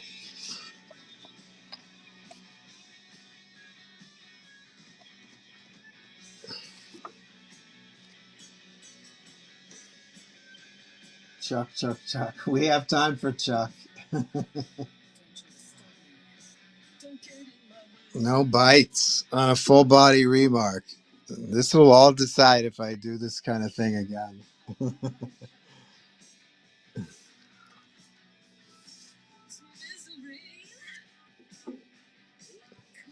No bites.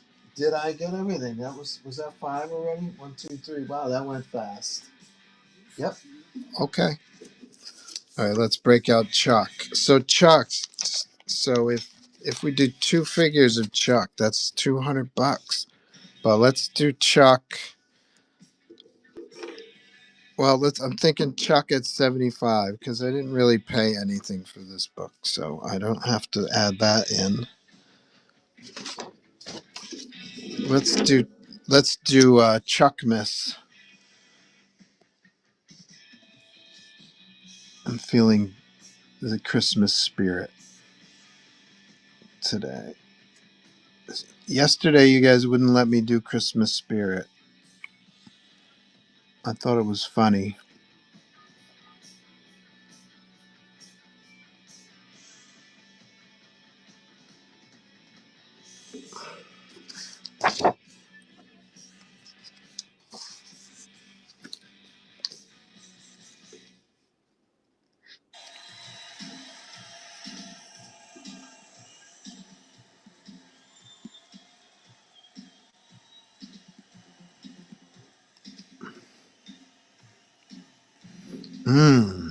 Already starting. Already giving me trouble.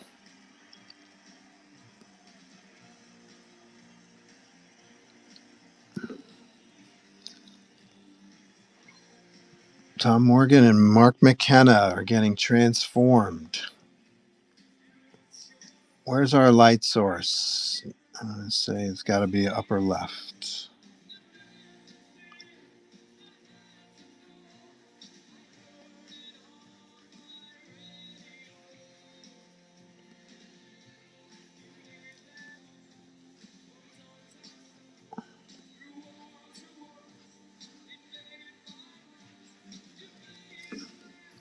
This could be a family tradition for you guys.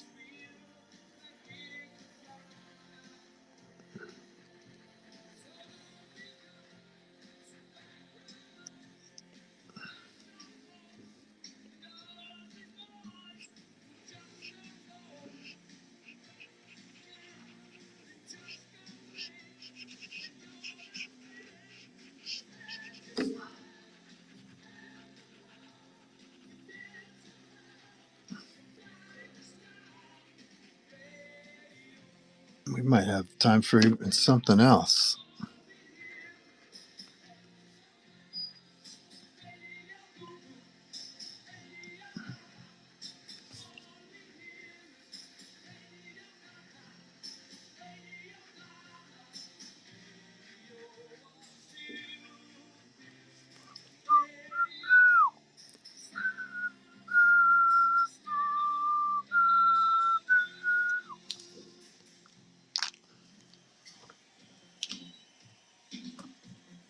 If it wasn't Christmas, I'd grab that.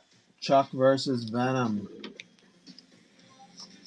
Easily could flip that guy into Kingpin or Blob. Yes, but nobody likes Kingpin or the Blob. The people love Venom. So that's that.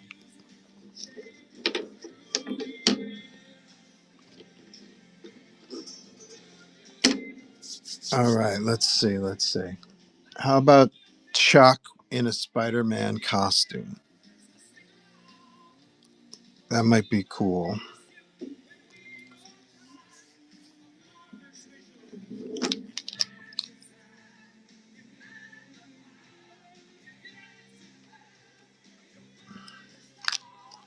Because it is Chuck Norris, but we could cross that off and put Spider-Man Karate Commandos. The problem is that this guy's silhouette is all, if how do I say this? This is a good silhouette because if you can imagine all of this shape filled in, you can still understand where his arms are, where his legs are. You can still understand the pose. His silhouette is all interior, so it's a big blob. So I've got to try to work out uh, the readability of this pose for Venom. It's going to be an interesting exercise. I think I can do it. This was like something that John Romita did not like about Todd McFarlane's work, was that a lot of his silhouettes, the silhouette meaning take the shape and fill it in with black or a single color, his silhouettes were not readable, and that's like a very important thing in comics, to the readability of the figure. You can put as much line work and detail and stuff like that as you like, but the character needs to be readable at a fast glance.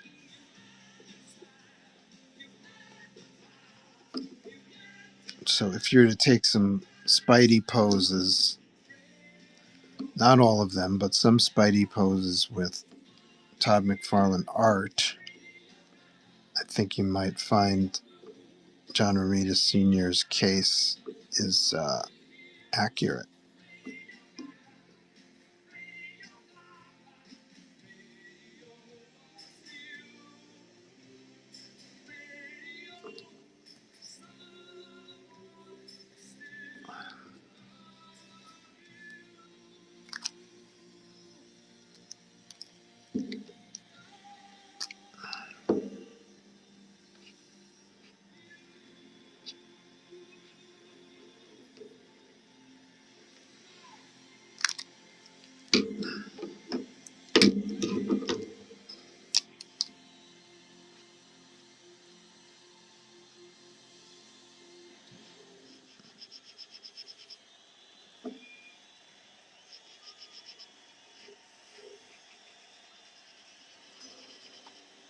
I could put Chuck Norris and then cross this out and put Spider-Man.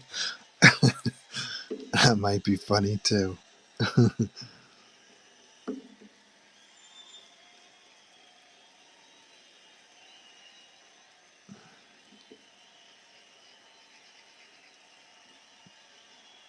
Okay.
We can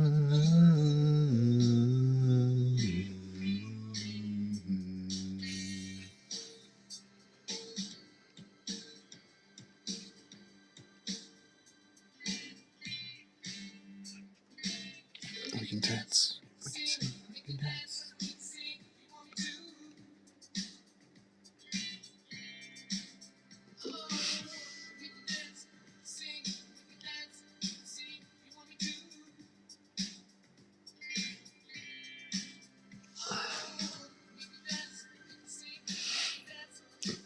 You want to?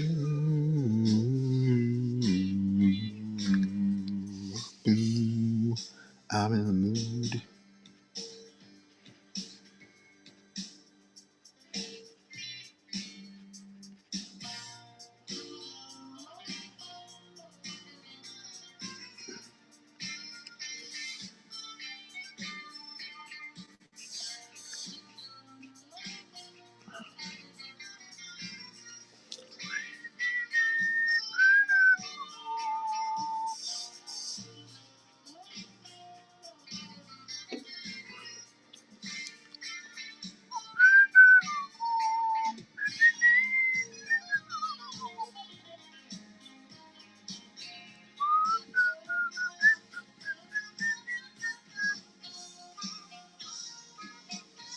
We're going to trim this guy down a little bit.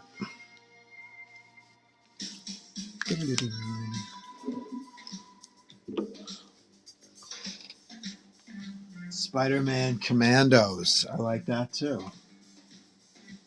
Internet says Ditko did the interior.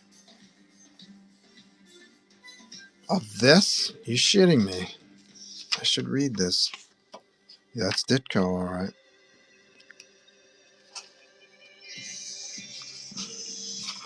You know, I've seen Ditko breakdowns. They're like they look like crash test dummies. This is Ditko. Wow, cool. The man himself.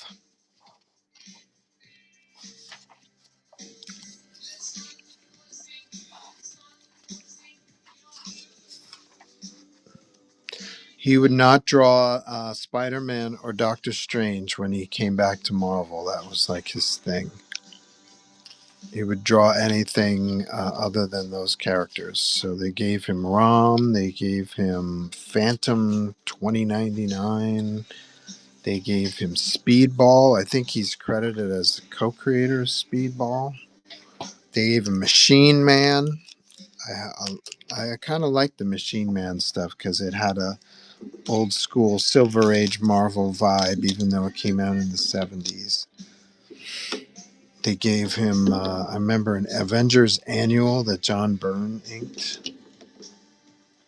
So he would draw Cap and Iron Man, even though, what did he draw Cap before? I know he drew Iron Man before, but I guess he didn't create Iron Man, so I guess he didn't have any picadillos about drawing Iron Man.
back. Sorry about that.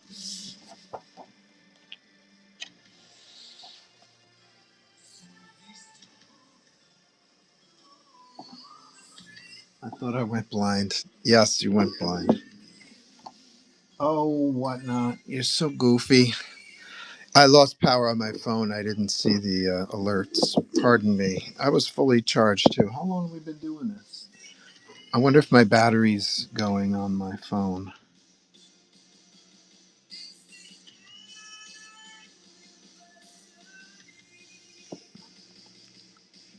We're doing Chuck Norris Spider-Man Commandos.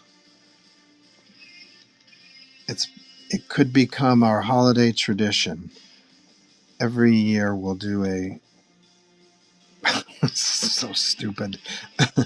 Every year we'll do a I don't know what you call these specific remarks. There's a specific term. I forget what it is. Where you're you're literally recreating a cover. I should ask Kyle. Kyle Willis does this kind of thing all the time, and Clayton Crane, he does it too, right? Somebody told me yesterday. Clayton Crane painted over a McFarlane cover.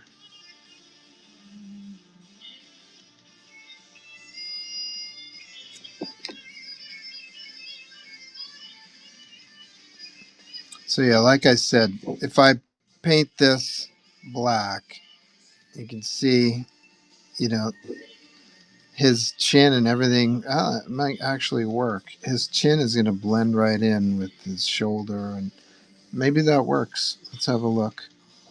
My instinct was that that wouldn't work.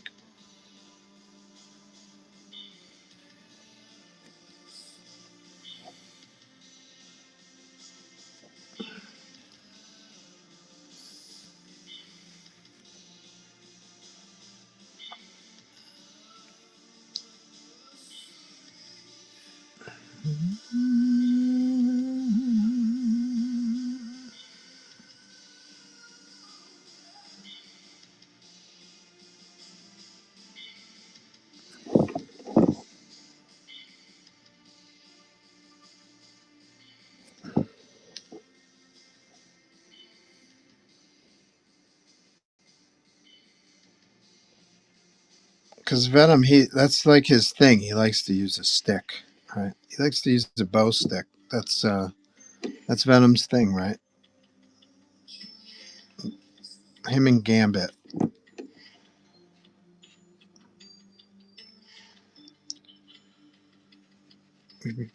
Venom would probably use a bow stick to pick his teeth.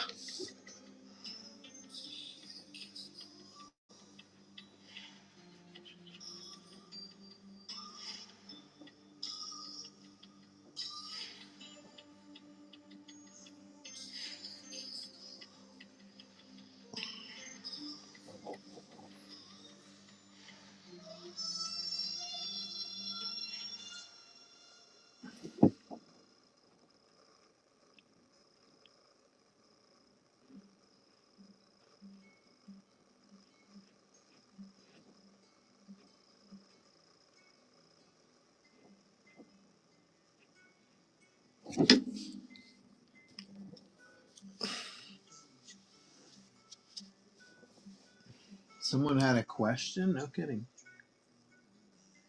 No video? Is that the question? How does one claim rights to Chuck Norris as Spider-Man? Oh, that's that's not a real question, Miss Mayhem. That's Daytona. That's a great question, actually. Somebody somewhere decided that Chuck Norris wasn't there a cartoon? That's probably what this is, because this is Star Comics, and Star Comics, they did a lot of adaptations of popular cartoons like the Muppet Babies, and I've got one. It's called the Popples. They were toys, and what else? The Star Comics line was I'm reading one now. It's actually called Planet Terry, and two words, Planet and Terry. I don't think that was a cartoon. Heathcliff was another one they did. Wow, why would they do a Strike Force Morituri ad in Star Comic? But anyway, so I have a feeling that Chuck Norris Karate Commandos was probably a cartoon in the 80s. I've never heard of it. This was during my college years. I didn't have a TV.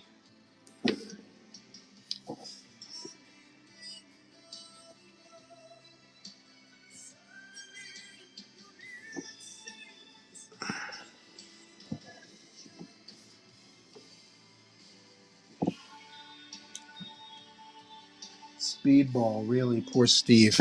Yeah, well, I'm pretty sure Steve is the co-creator of Speedball, so if that's not a bad thing to be a co-creator of something, even if it's not your favorite character.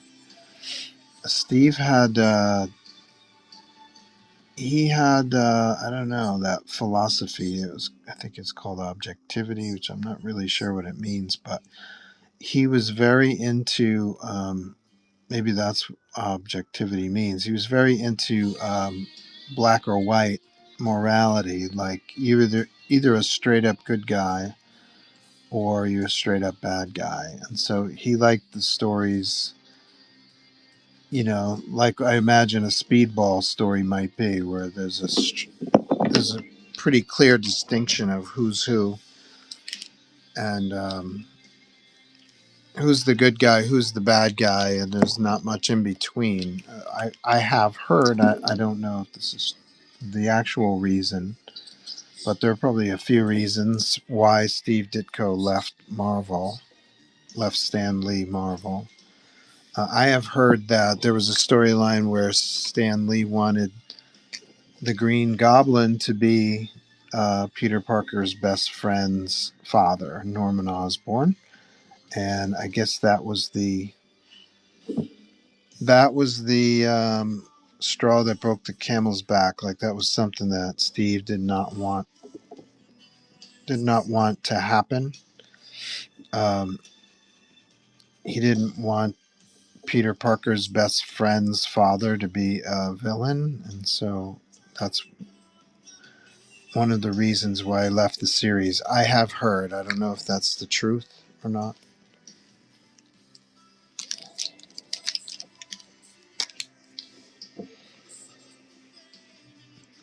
And so, same it is here. I imagine it's the same here. Chuck Norris, clearly the good guy, right? And anybody who goes against Chuck, clearly not the good guy. That's my guess without having read Chuck Norris, or I haven't even seen the cartoon.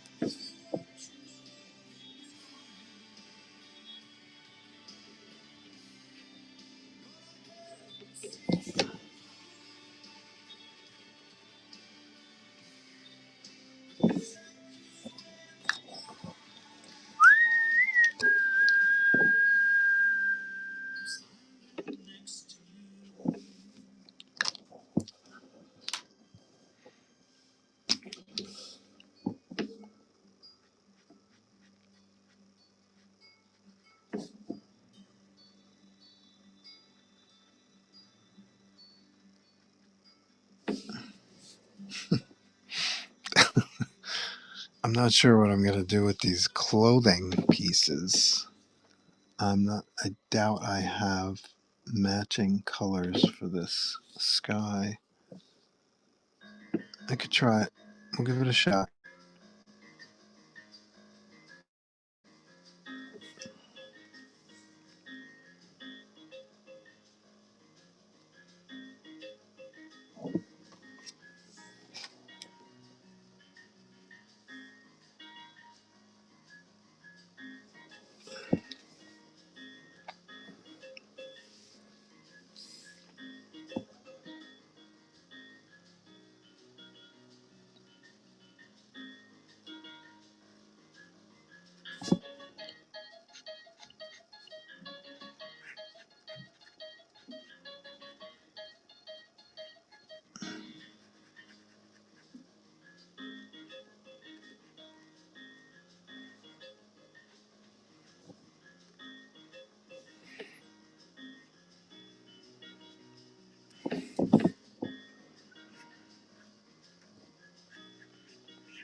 that Spider-Man looked decent from Crane. I'll have to see that. If you think about it or if you find it again, send me a link. I'd like to see it. He had painted over a McFarlane drawing.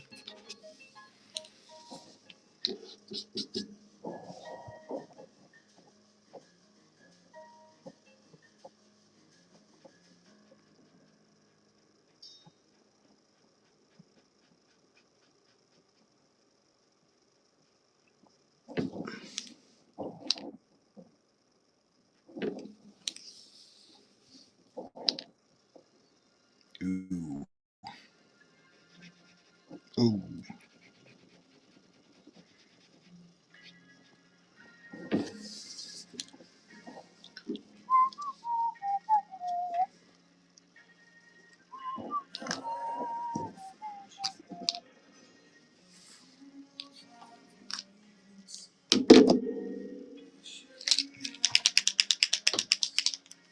Put a street sign at the end of the bow. That's a good idea too.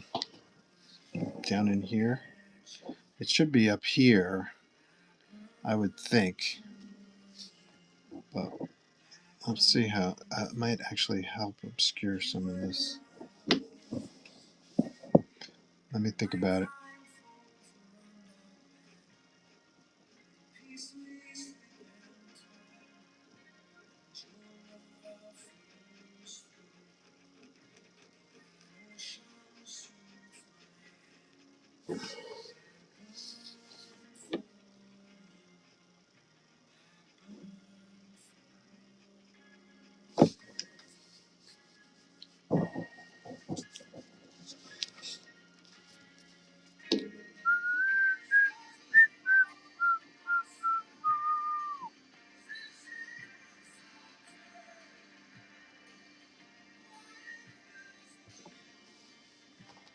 Your love flows through me.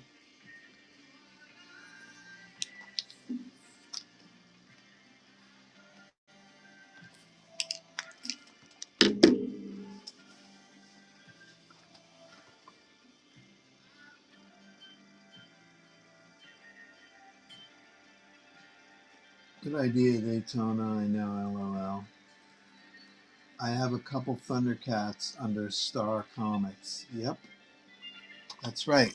Thundercats was one of the series. Didn't Rodney work on Thundercats? Rodney Ramos.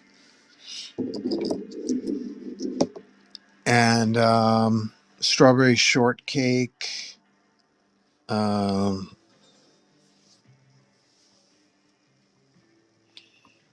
I'm reading Planet Terry right now. Actually, it's not bad. It's fun. It's in the vein of something that I am pitching to the children's graphic novel world and getting no traction on.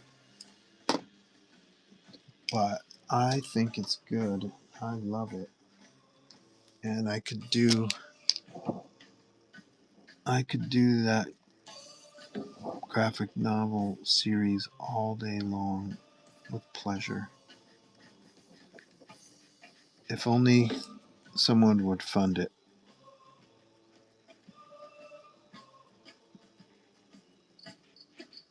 And now I have the Cousteau series under my belt. I was thinking that I might have a better crack at selling one of my properties. Ooh, this leg is extra long, isn't it? And this one is extra short.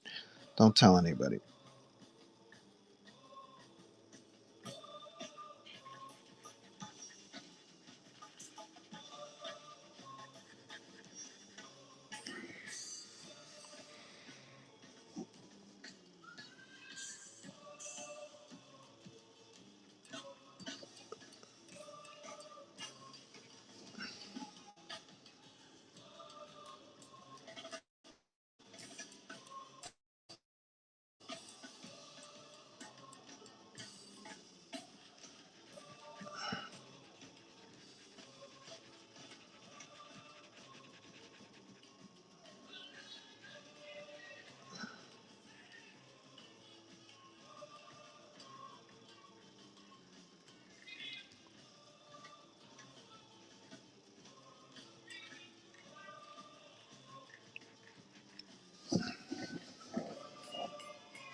coming together now. Look out.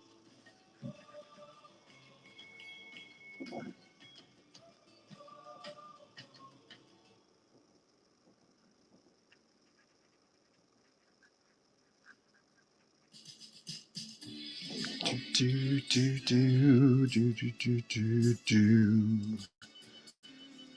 Do, do, do, do, do. Do, do, do, do, do, do.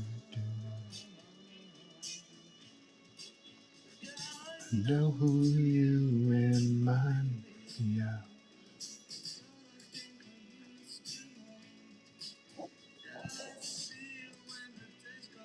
Yeah, I like it with the Chuck Norris face. Looks extra stupid. Mhm. I bet Clayton Crane doesn't do remarks as stupid as this one.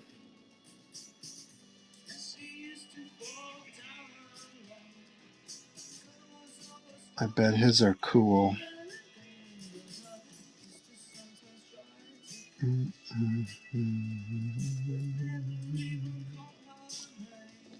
Do-do-do-do-do-do-do.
1986 was Chuck Norris cartoon, only one season. Thank you, Miss Mayhem. You actually, I hope you looked that up and didn't actually know that.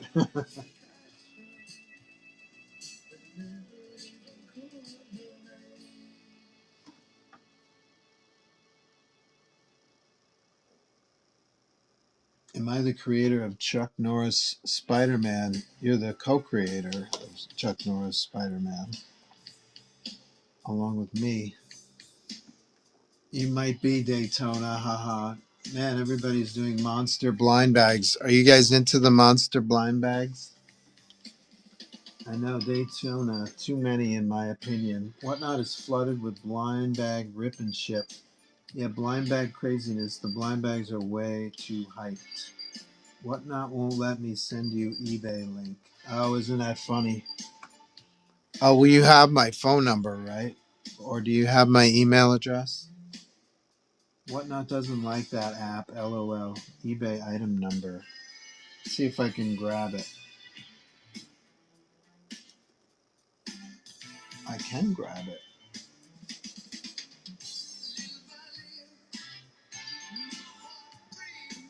Search for anything. Item number?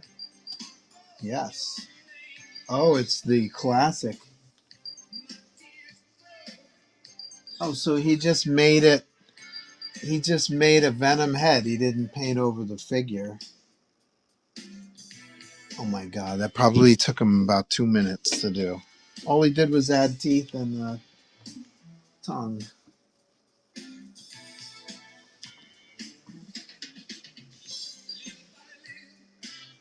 So that, do you think that was one of those now famous 5-minute sketches where he charges a minute a sketch and there's a minimum of 5 minutes?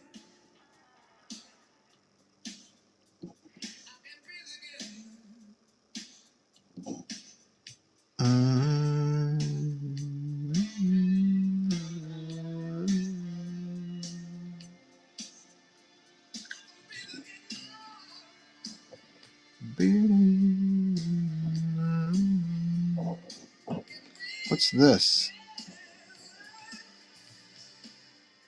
I didn't draw that, did I?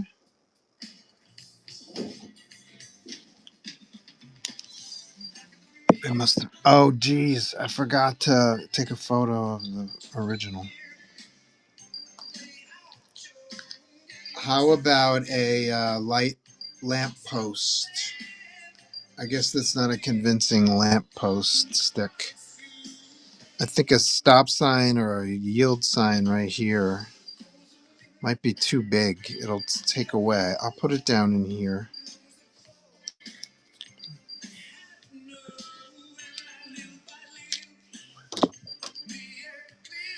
I'll be honest. I wouldn't complain if I made $100 a minute.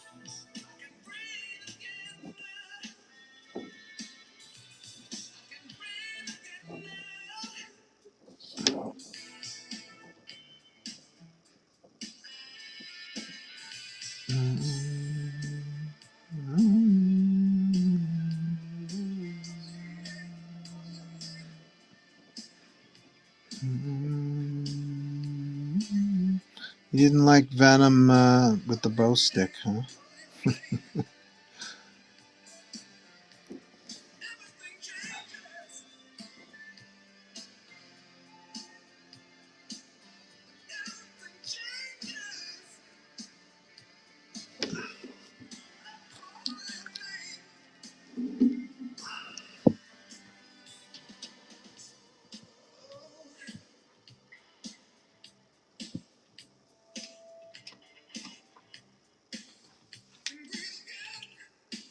Daytona says, if I win the Powerball, I'll be looking for investments. Guy at the LCS loves Crane, wants him to venomize the Pope. That's a good idea. Is that Nelson? On a Marvel Pope comic. I ordered some Monsters and Endgame blind bags. Maybe remarking odd comics for Venom versus Spider-Man can be your thing. Not for the rates I'm getting. We can talk. I've got a whole I got a whole box of comics that I don't think I can sell. And so this would be a good way to do it. Maybe I'll try if we have time today. I'll try another one. Too late with the one way sign. I added the red.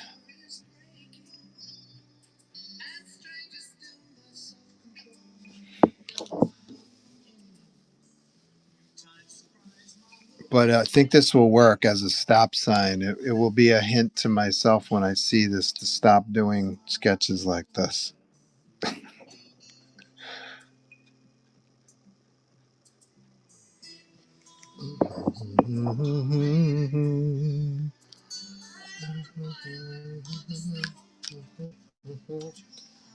This came out better than I thought it would.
going to try something.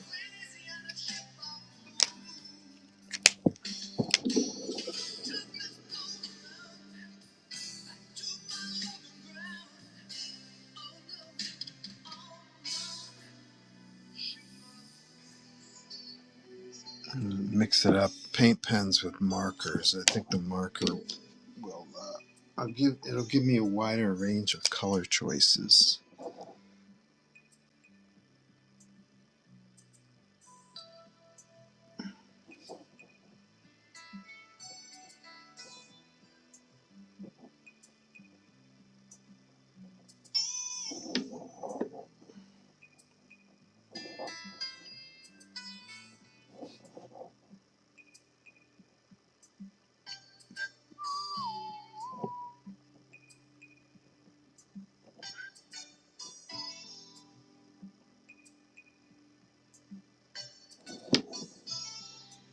There we go.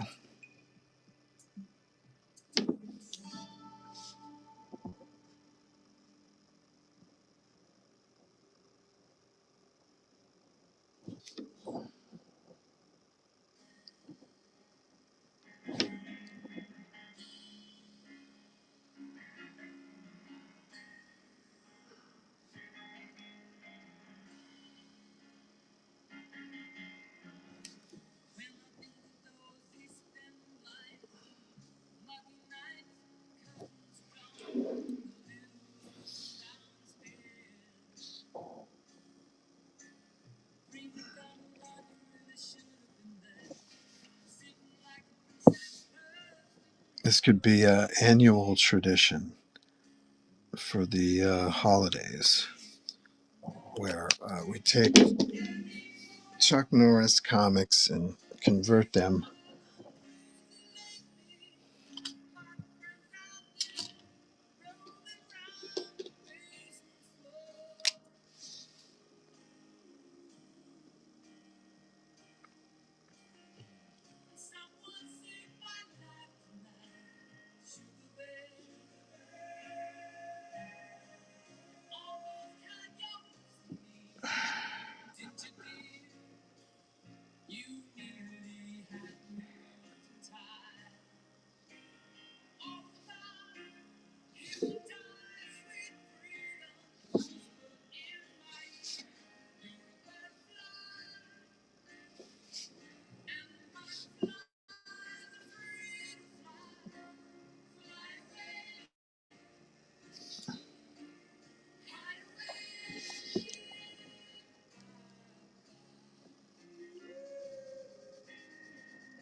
This will be on YouTube too, won't it?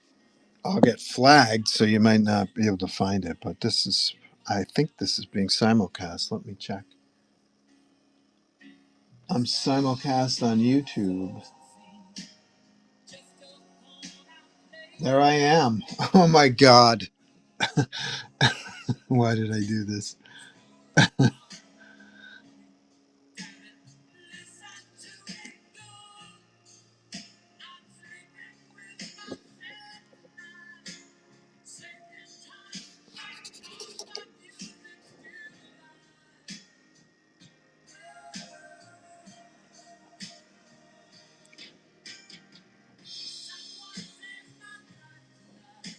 Spider Norris, Spider Commandos.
Chuck Norris still alive?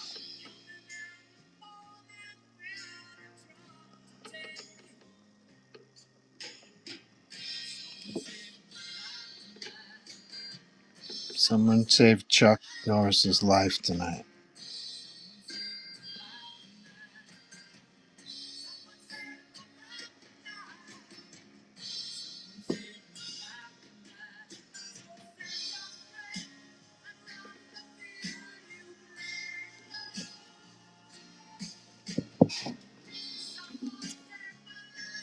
He's watching your YouTube live stream. I had a feeling this is all about getting me together with Chuck Norris and relaunching the Chuck Norris Karate Commandos, isn't it?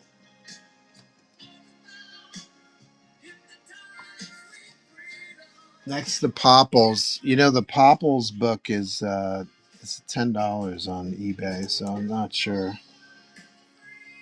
I'm not sure you guys can handle that extra $10. This book has no value. I looked it up.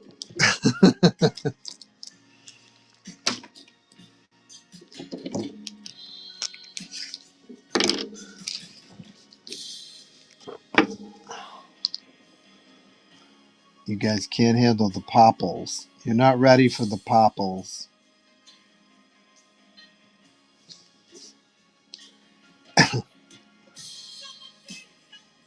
You know, if speaking of Star Comics, did you guys ever read the Muppet Babies? I've got a few of those. They're quite great. I'm not kidding. The art is outstanding.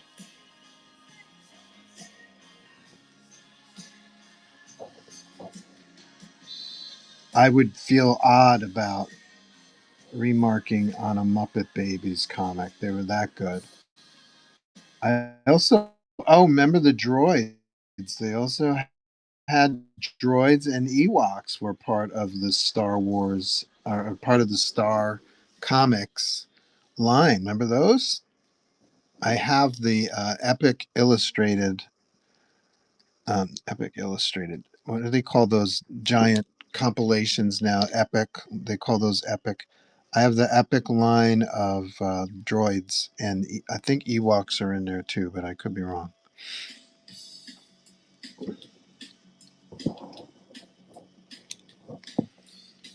I know I've got the Epic line of the droids, which were Star Wars, man. Star Wars, when Star Wars was kind of dead in the water, later 80s.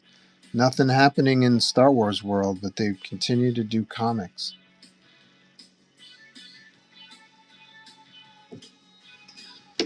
I'm losing this pen.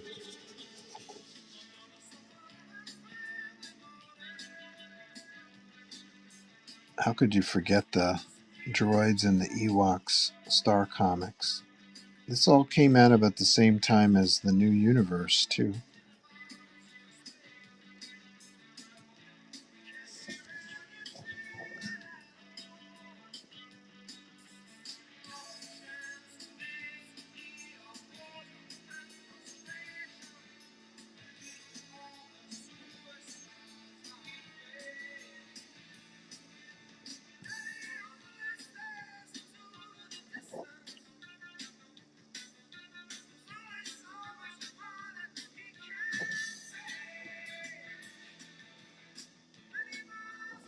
Oh, this turned into a thing.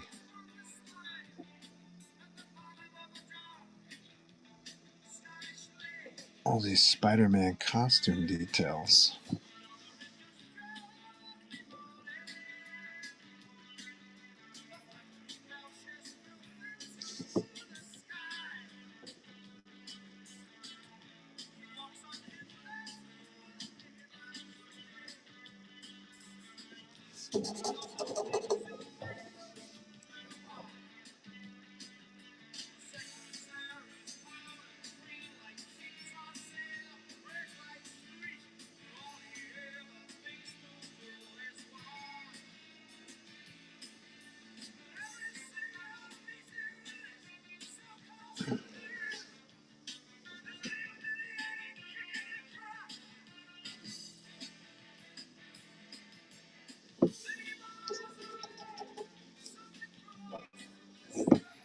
Oof, this is a wonky tangent right here.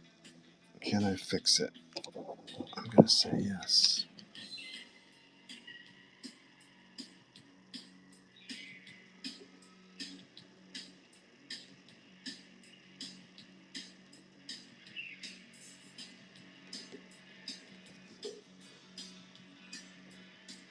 A little better.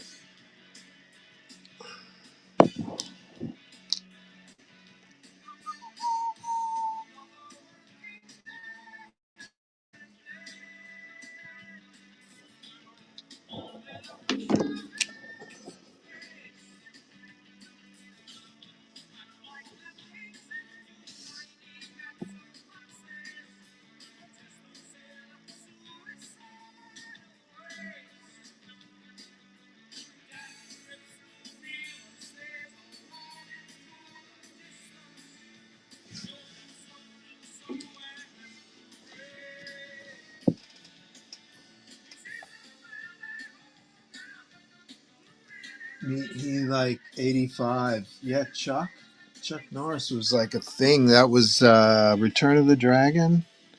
Wasn't he in that with Bruce Lee? That was like early 70s.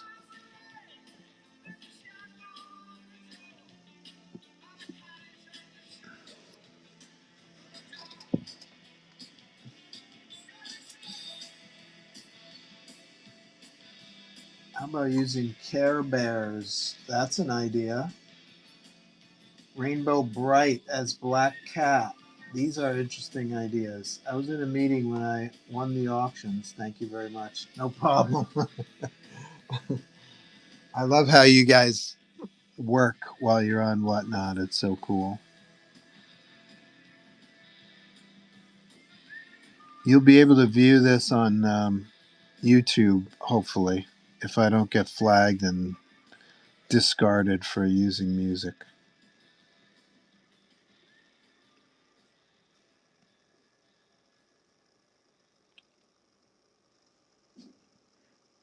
I don't think I have any Care Bears.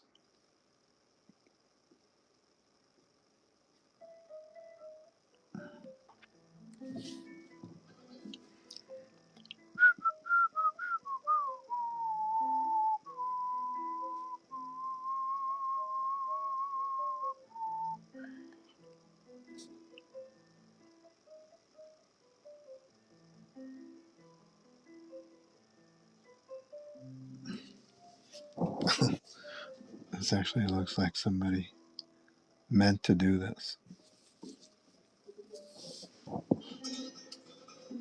right?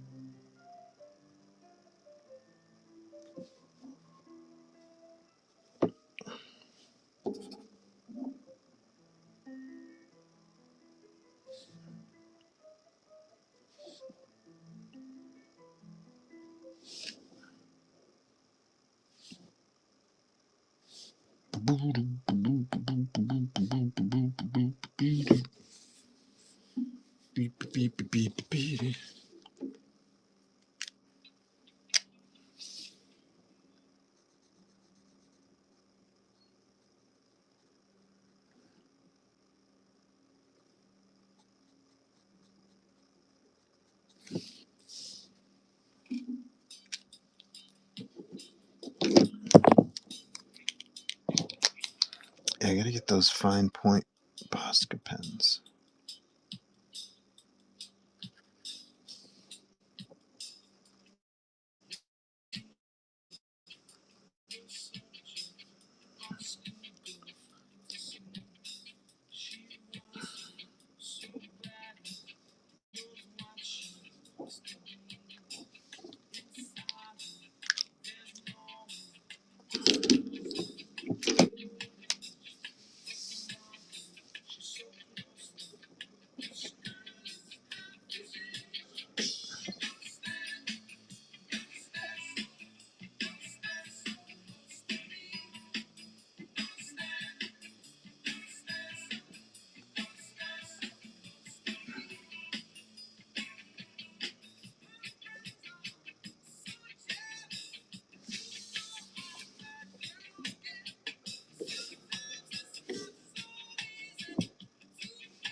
What's this?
What do you think? This is dumb. That I was party to this and agreed to this. What did you guys slip in my drinks today?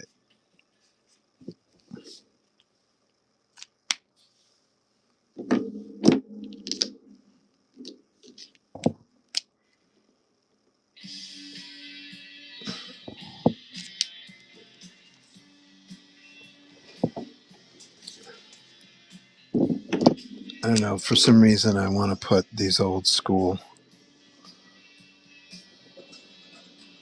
sweat beads, you know?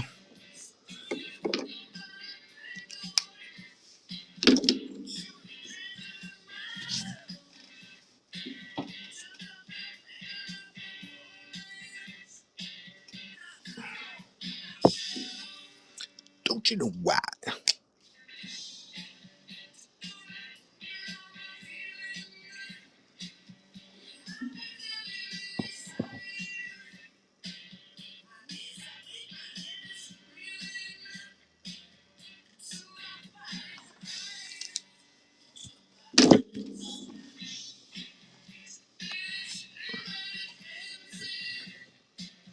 You got roofied. I got roofied by somebody.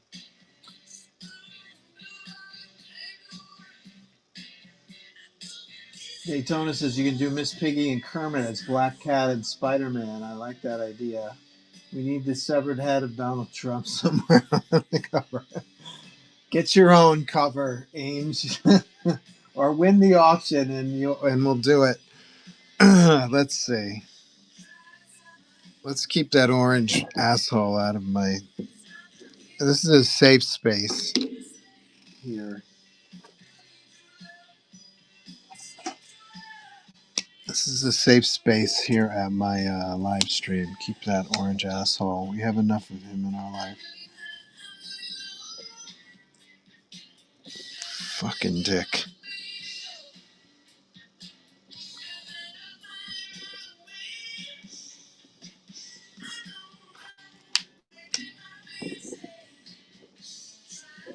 I'm putting way too much work into something like this. But good practice. Good practice. I don't know, man. This is not a small amount of work.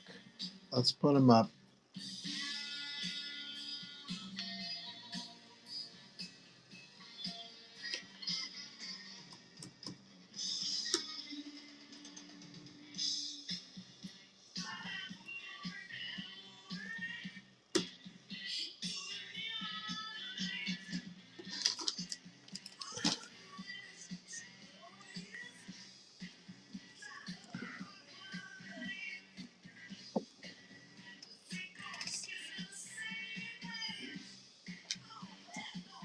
He's comparable in space to this one, but there's much more work. But let's do 60.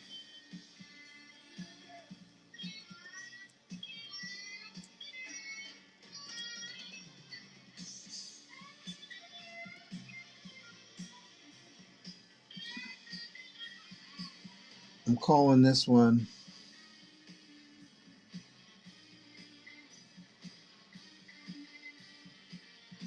Chuck Holiday Tradition.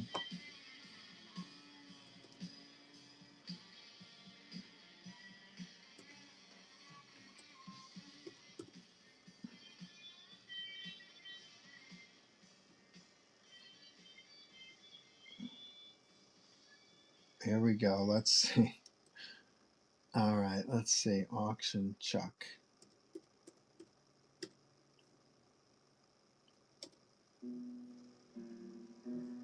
Here we go. 30 seconds for Chuck. Opening bid 75 clams. This is a one of a kind. One of a kind. And I would say 80 and 80 at least at a convention. So 160 divided by 2 is $80. So this is more than 50% off. Comes with a COA. I will admit to drawing this. Daytona, you're the man. Okay. You've got problems, but I like you. Uh, let's see. I'm going to sign it in white. I feel like I should sign it along here.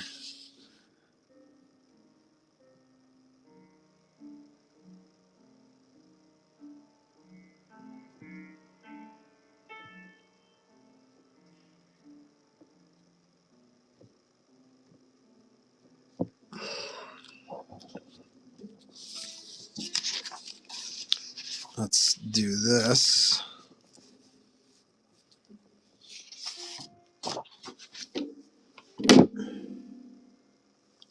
Let's do COA, right? Let's get Ainges. I'll use Ainges as a model. Um,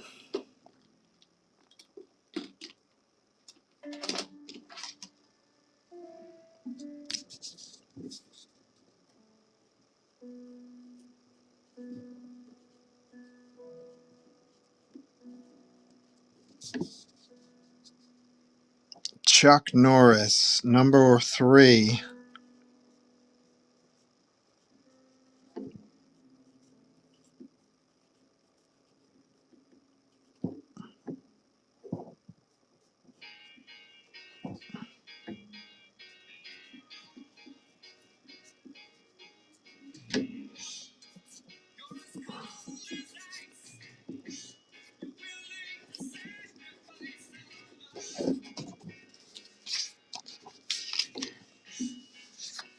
Chuck Norris, number 3. I should have checked the indicia just to make sure, but it is indeed Chuck Norris, Volume 1, number 3. Okay, thank you very much, Daytona, for the idea. This is either a stroke of brilliance or just a stroke. I'm not sure which.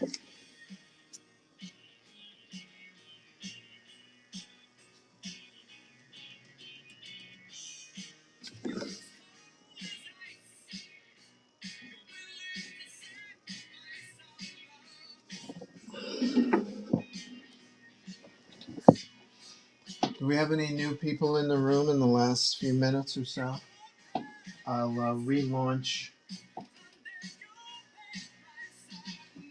Let's grab this. Hold on.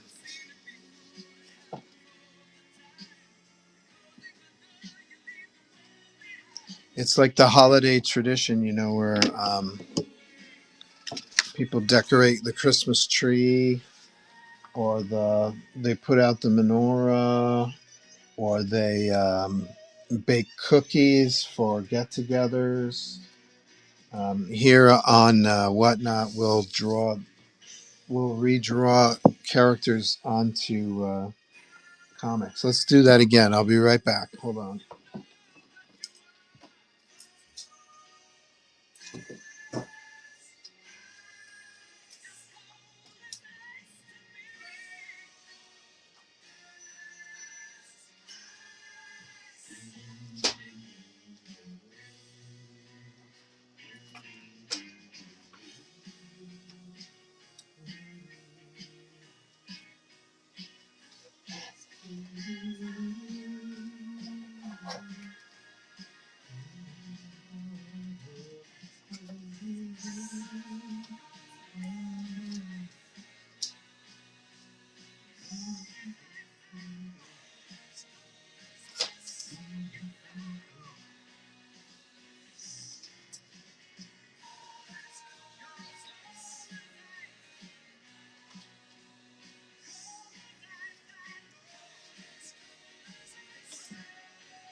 This is taking a while. Well, I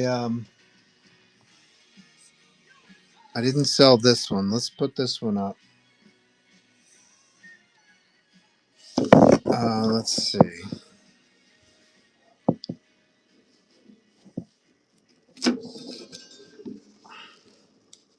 I'm going to look through. I've got a box of comics that I'm either going to throw out, give away, sell for $1. I don't know. I'm going to look through there and see if there's something I can mess with. Hold on a second.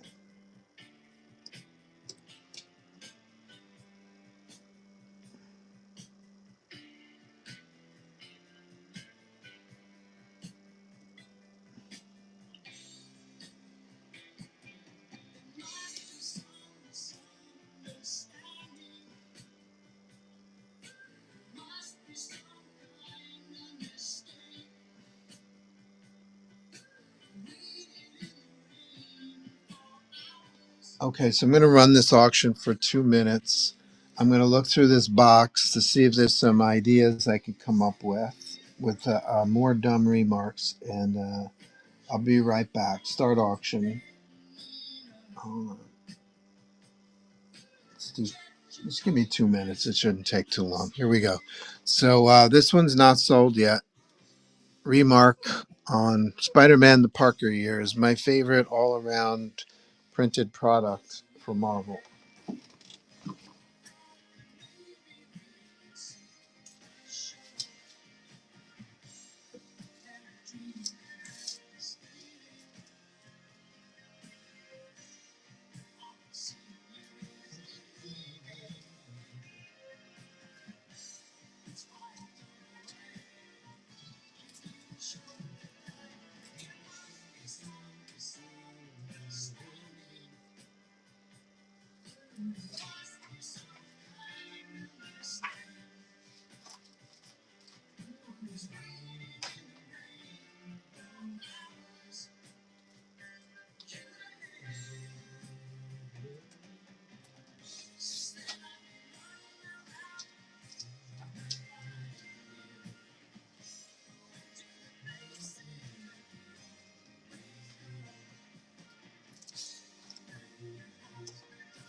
Misunderstanding.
No bites on Spidey. That's cool.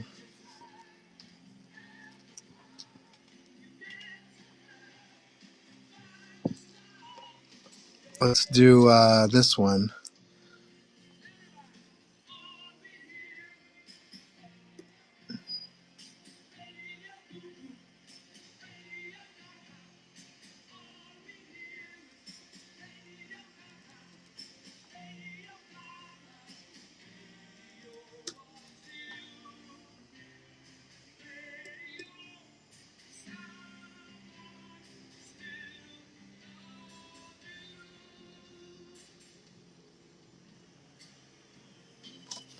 So we're just going to run this 2 minutes. That's a full figure, retooled. John Romita Jr. and Al Williamson. Here's some ideas. I don't know what to do with these. They didn't sell yesterday. I had some tests. I had some comics in here in yesterday's Joe's collection show that were kind of tests to see if there's any interest. And so there wasn't any interest as I expected. And so here's some we can mess with. This would be cool to do something in there. I'm not sure why I'd grab that one. Here's Daytona's favorite comic book series. We could definitely mess with that. It looks like a Green Arrow character or something. This guy could be like a Ghost Rider.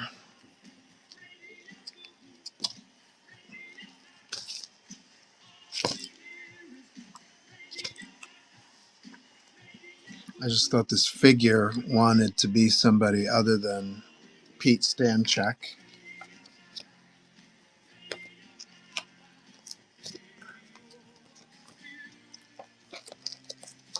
I'm not sure where these came from. Did not want any of these. Did I grab the wrong pile?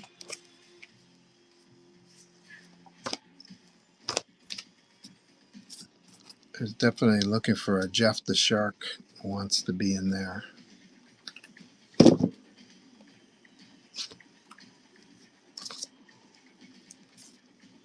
Badass Punisher 2099.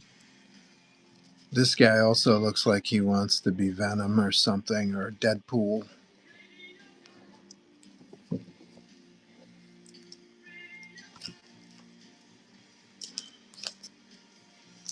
This one looks like it wants somebody hanging, looking in the window.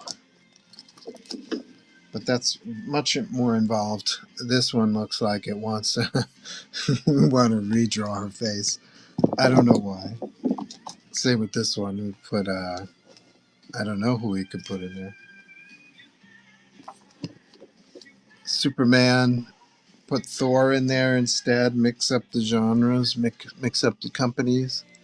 This is like a lot of white space. We could add another whole figure in that one.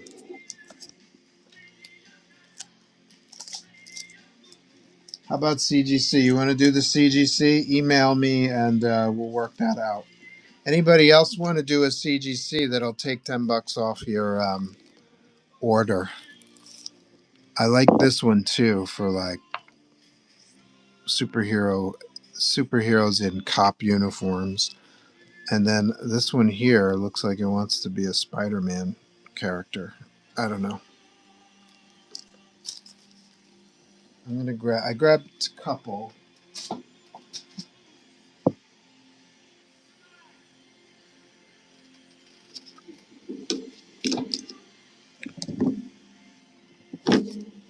Email address just in case you don't have it.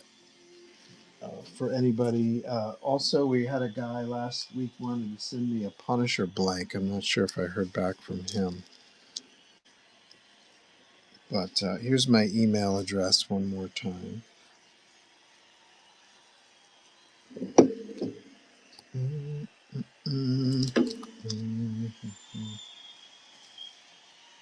I gotta just make some room here. Hold on. Too much going on. You gotta clean up, like Mr. Rogers says. We heard this song already. I love it, but I don't want to hear it again.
How about a Craven on the guy that was sitting down? That's not a bad idea. Let's start something small. I want to do something small and cheap. How about this? We'll start with this, and then I'll grab some stuff. Anybody want this? X-Men, welcome to 2099. I drew Spidey 2099 on here. Let's see if we have the 2099 on here.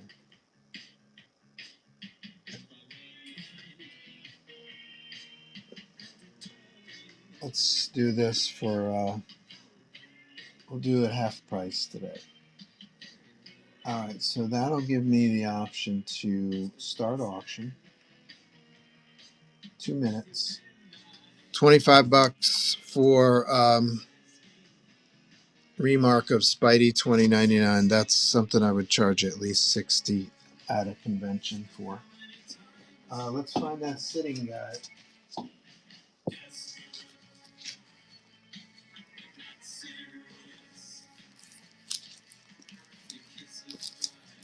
Still like this one too.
Where did the seated guy go? I can't find him.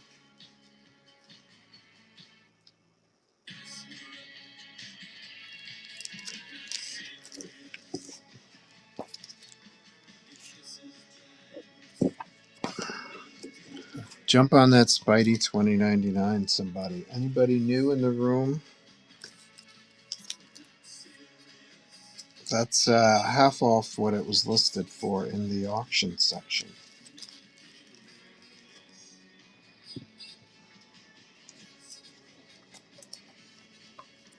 Here's the seated guy. I don't know. His attitude doesn't feel Cravenish now that I look at it. He's kind of like a slacker looking guy.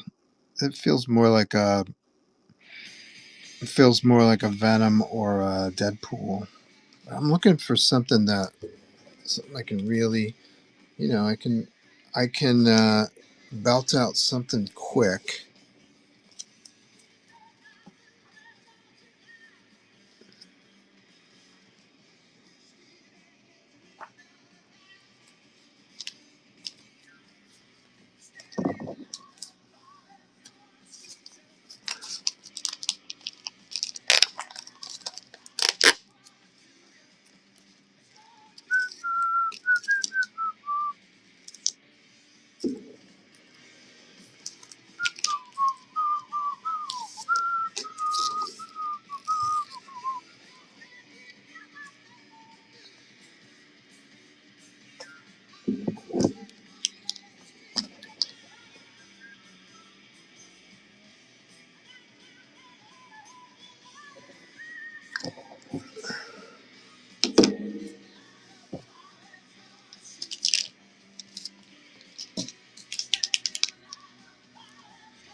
It's got to bye bye sweet.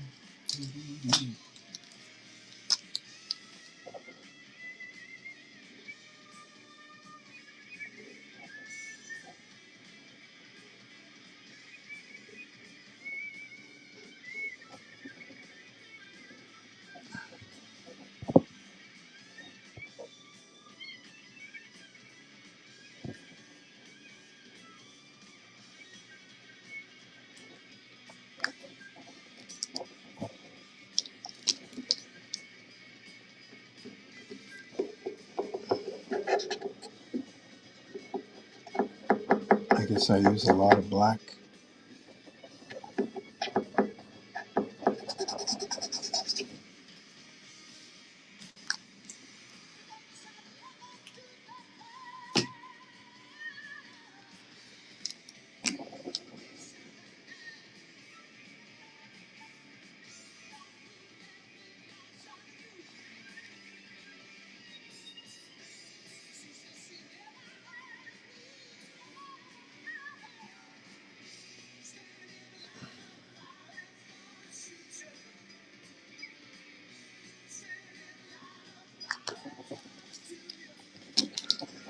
Whoops.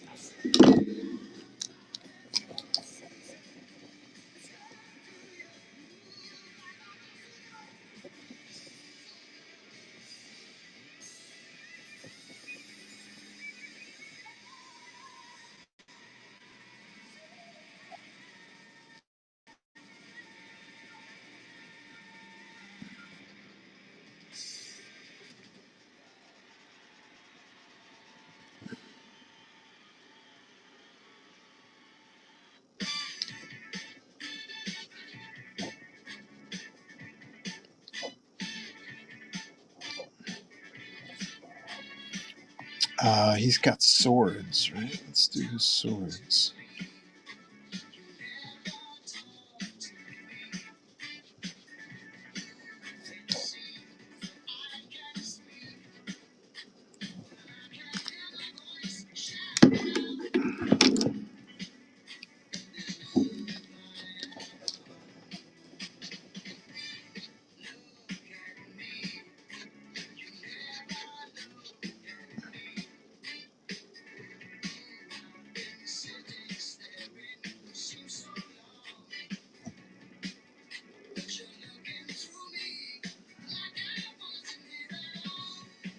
No reply.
This doesn't really. This is just swapping out to swap. It doesn't have the same humor as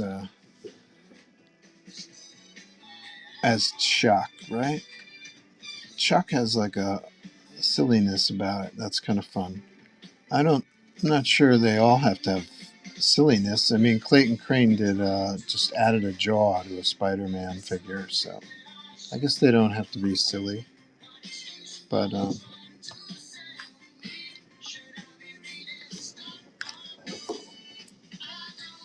that felt like an easy one.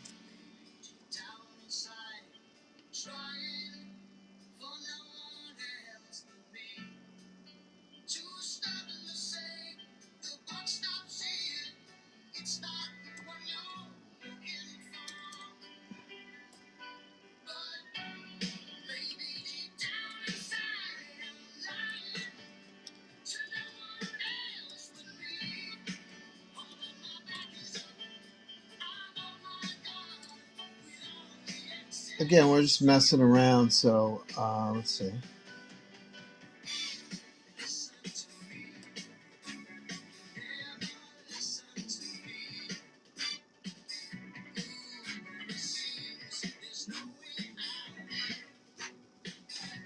$10.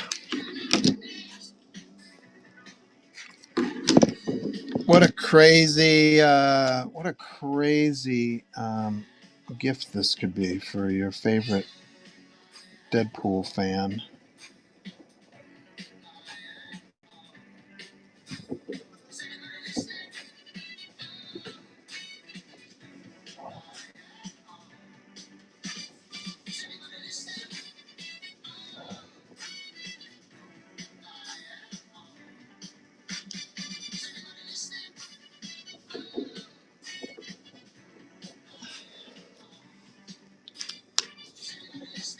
And I'll sign it too. I'll sign it right on the camera. $10. Happy holidays, everybody.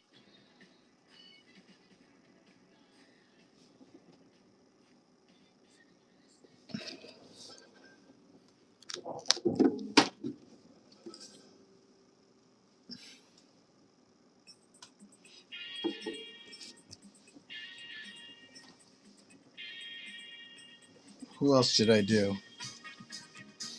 Something funny here, like if we could change his mask. I should probably wait till this is done, but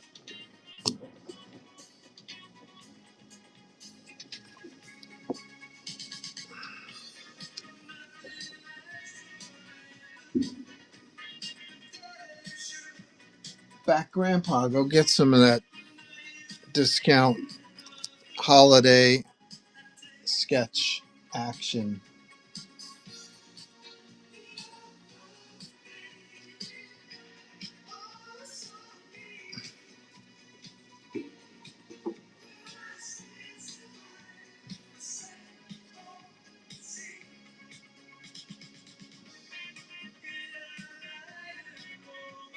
Congratulations back grandpa.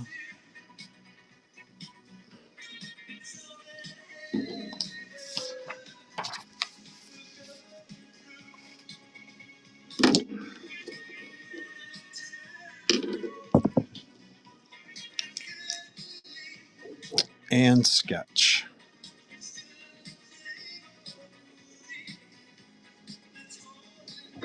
We can also have this CGC. I have a signature series account with CGC. It's $80. If we get another person to do CGC, I think Daytona wants in on a CGC grade.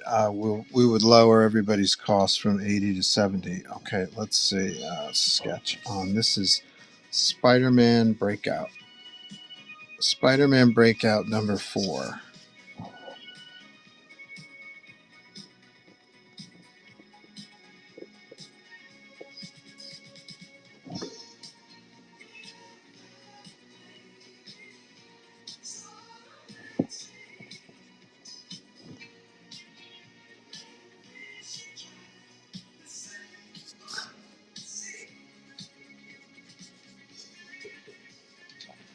I just thought of a cool idea.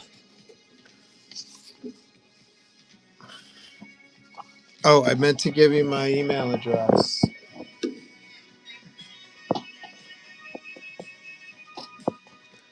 My email address, if you're interested in a CGC grade, uh, I will submit them, well, as soon as possible, but I keep you in touch with the process. Ask Miss Mayhem if she's still in the room. Ange21 has also gotten a couple of pieces graded through my account, astronautinc.com. Most of the charge is postage from me to CGC, from CGC to me, and then from me to you. So that's why I'm saying if we could do multiple people, let's say we get 2 or 3 people, so that I can submit everybody's piece at once, that saves on postage. That's what I'm thinking. So I thought of a cool idea for this. Let's make the Joker's face in Batman's mask. What do you think of that?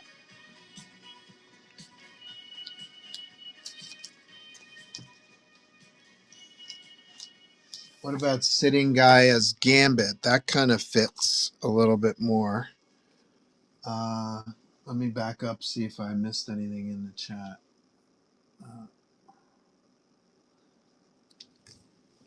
Yeah, so we do CGC. contact me here.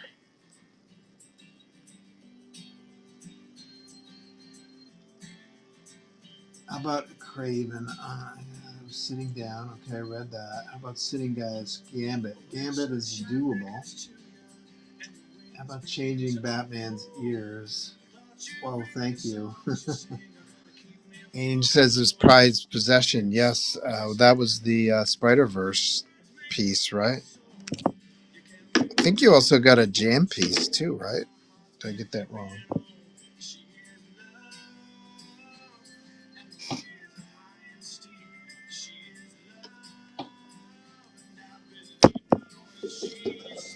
Damn.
I love that.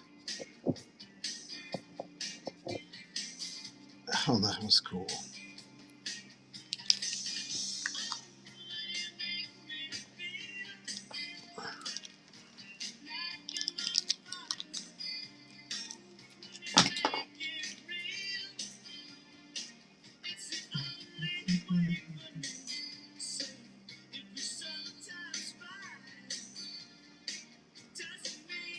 I had a jam piece that I got CGC'd that you did and art by Lino. Oh, yes. Yes, yes, yes. I did two and he did two, right? Two characters.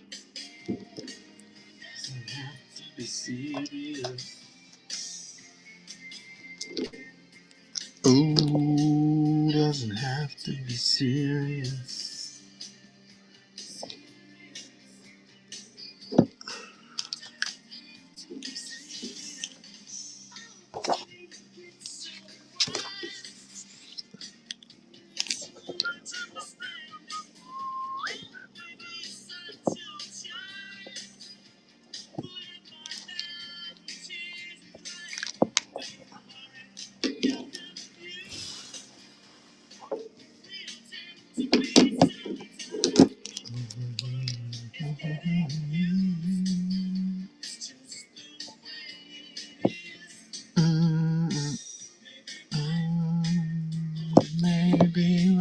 doesn't have to be serious.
I'm still wet.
He needs more teeth.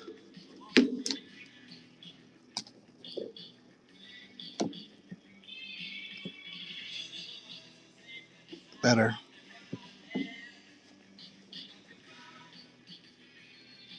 Better.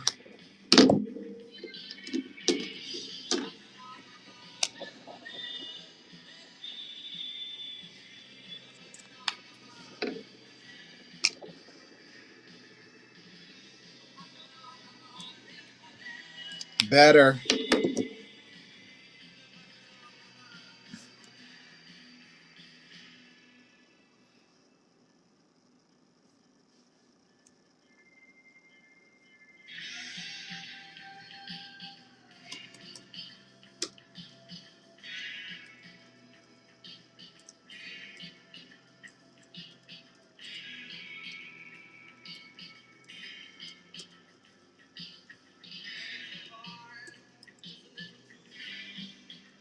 All righty, here we go.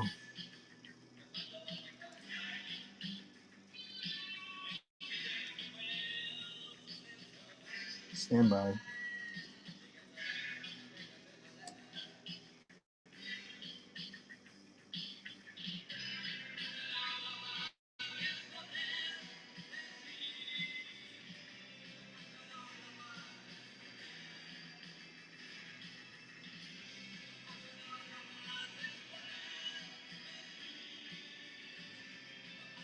Here we go. Let's move this to 30 seconds. Joker remark on Batman Incorporated number 6. Here we go. $10.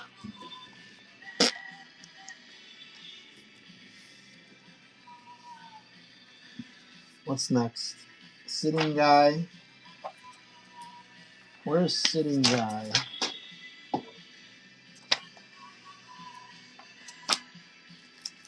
Where is my Sitting Guy?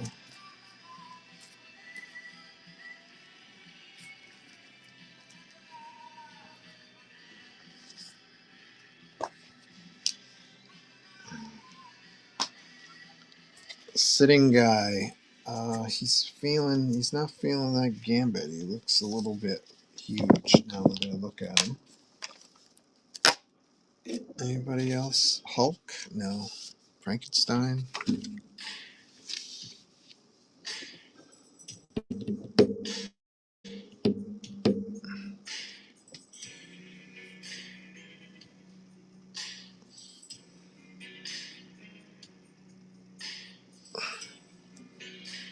Get a random comic to Venomize. Yeah, we can Venomize him.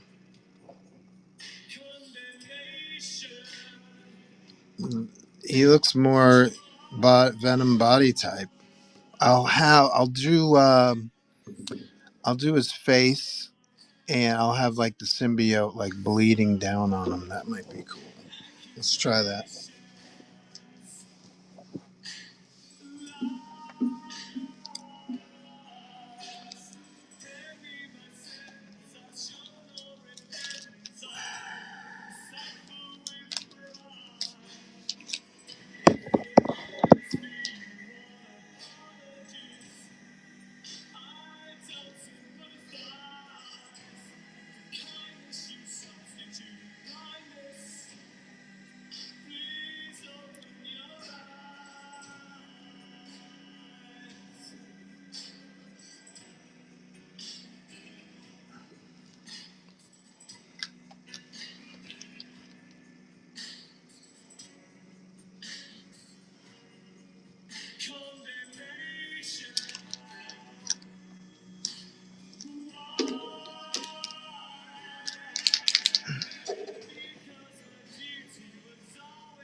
That guy in the back, this guy back here would make a nice Carnage. That would be cool.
Would be a good idea if I took photos of the actual cover before I touched it, so I could share on my social media like a before and after. Now I got to go online and do a search for Major Bummer.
Back left with the glasses. Yes. Put Carnage in between Major and Bummer.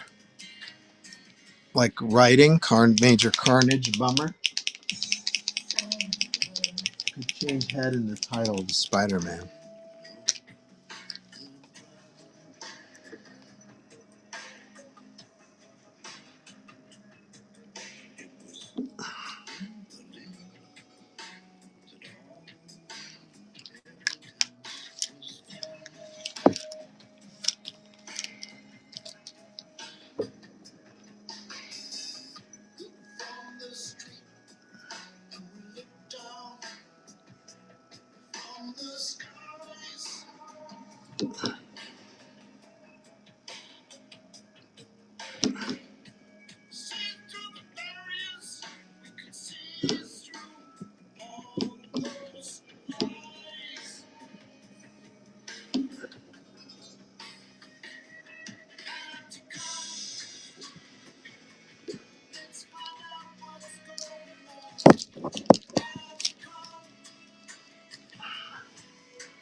Forgot what Carnage looks like. I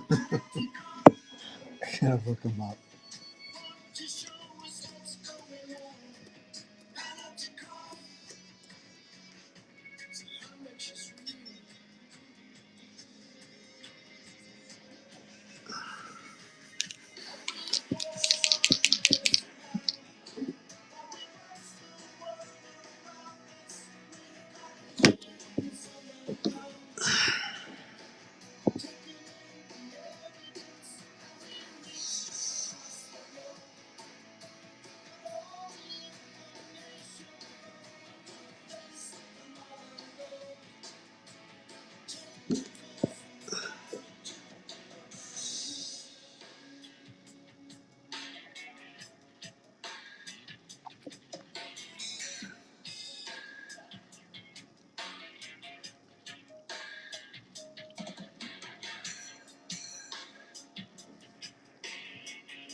It's a weird coating. It's a gloss on this cover.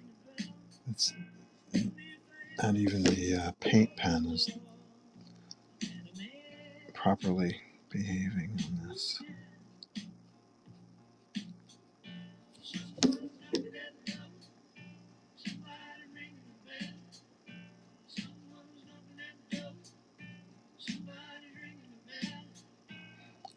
favor.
Shit, that fucked up.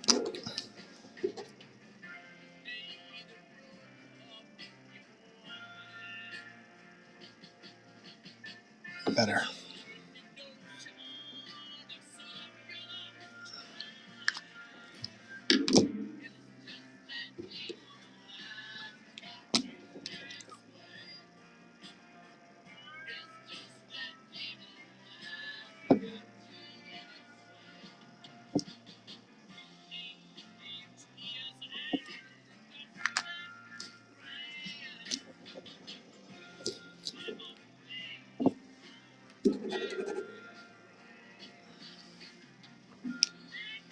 I forgot how to draw Carnage.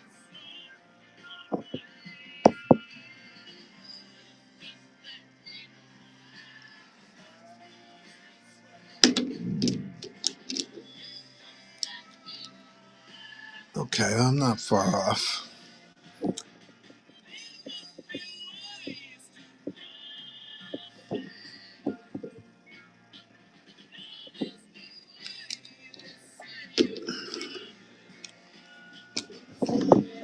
I don't know why I'm always a big fan of the axe hand. You'll see the axe hand even as far back as the Parker Years comic that I did. I'll show you in a second.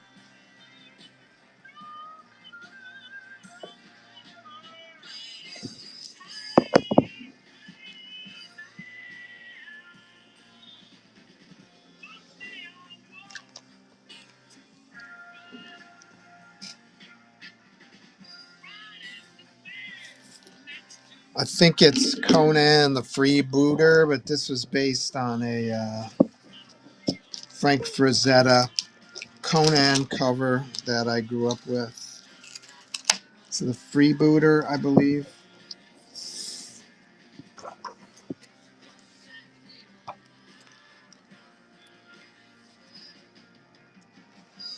There's the axe hand, and also this. I love this just giant spearhead hand. Those are too cool. Should do those more often out there in the world of comics.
That's funny with Spider-Man's head up here just kind of looking on.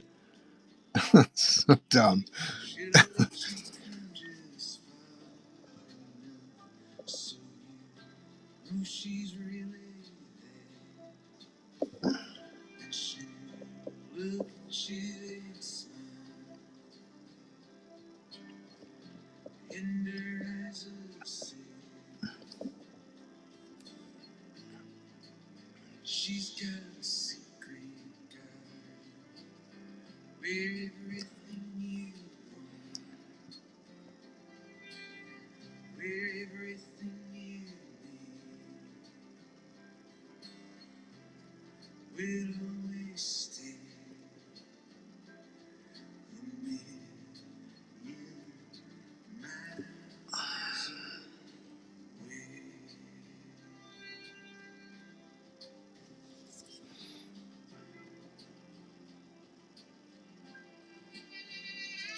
Killing it as usual. We're doing goofy stuff today for low budget. For a low budget, we're doing goofy stuff today. Custom cut, holiday spirit, and all that stuff. Custom cut. Happy holidays to you.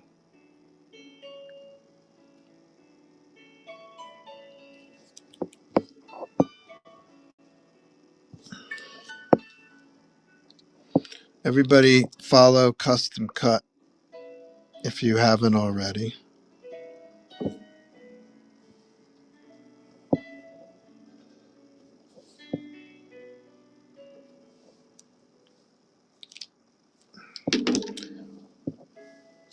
With a pose like that, it's got to have drool.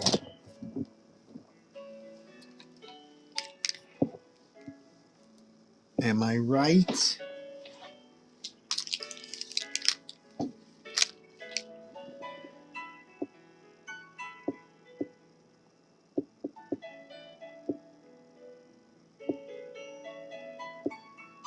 It's already kind of got drool on here.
I know we kind of doing this on the fly, but I kind of like how this played out. I like the Carnage idea.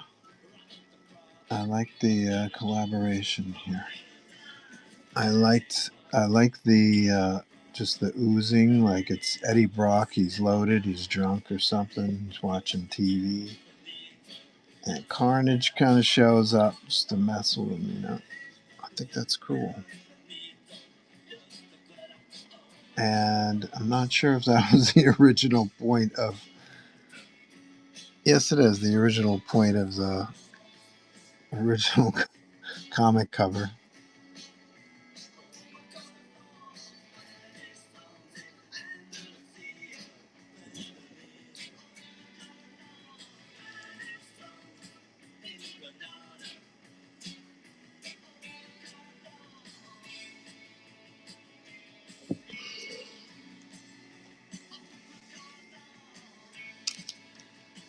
All right, here we go.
Here we go. 30 seconds. You guys ready?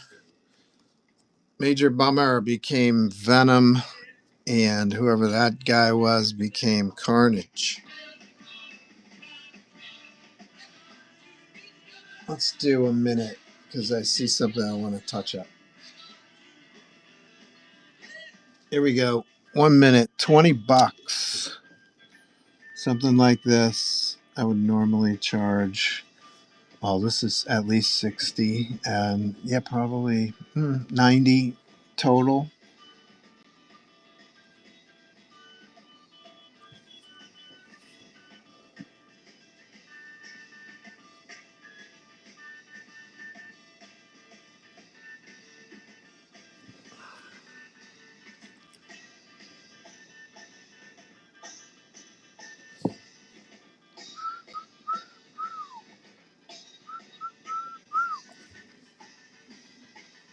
Any bites? No bites. Go ahead, bite. $20.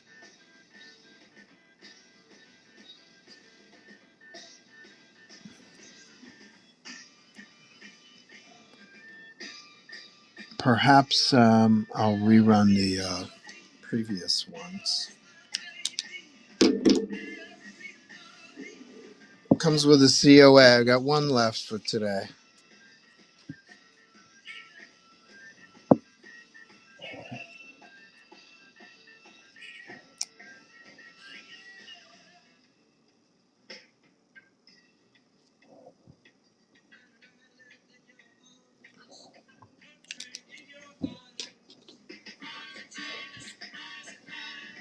What's first in action hero mean? Oh, this? Yeah, that's Major Bummer. He just kind of hangs out. He's like a lazy slob.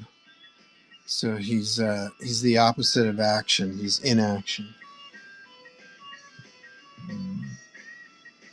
Let's see.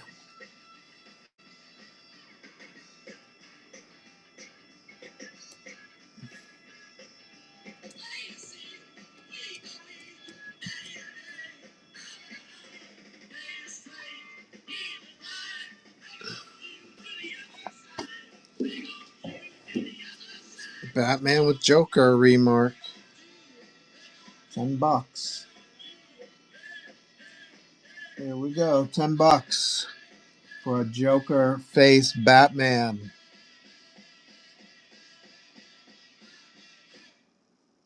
Boom, bop, bop, bop, bop, bop, bop. No bites even at $10, huh? That's crazy. That's cuckoo crazy. That's what Jeff says on DA Comics. Oh, let's go get that. So yeah, I'm gonna probably close up shop soon. I hope you guys have a great holiday season. I'm usually here on Thursdays at noon, right? But look what happens. The next 2 Thursdays are holidays, so I am not going to be here. Sorry. And so the same with the Wednesdays are all the holiday eves, and I will not be there. So I won't see you guys for a couple weeks.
Let's do Spidey 2099.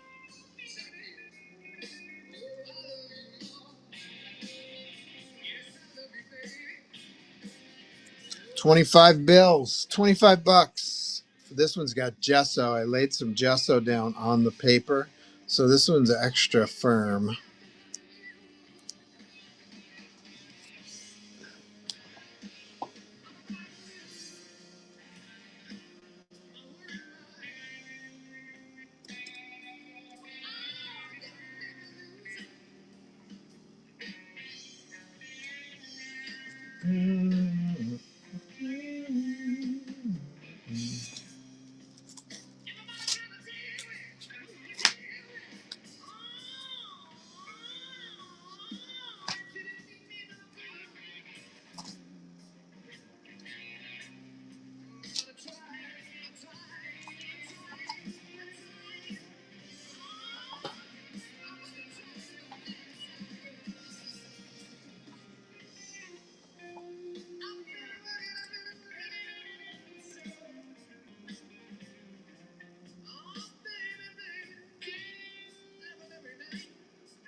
Okay, let's try this guy. We got one left.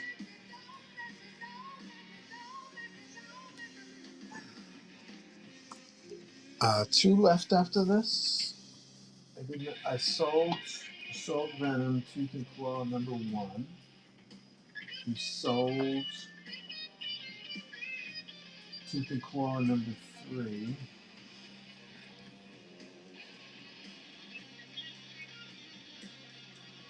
Here we go. 30 bucks for this guy. There's a little extra spider sense action there, obscuring the Hobgoblin. This spider sense is going bananas.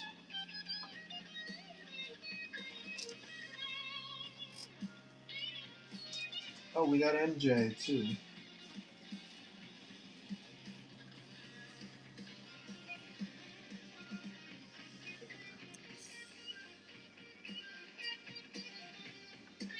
I should sign this.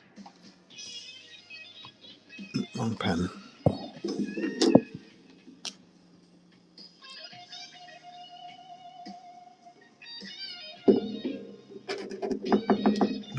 Be nice and gentle. Be nice and do your job. There we go.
I won that one, Joe. Oh, what?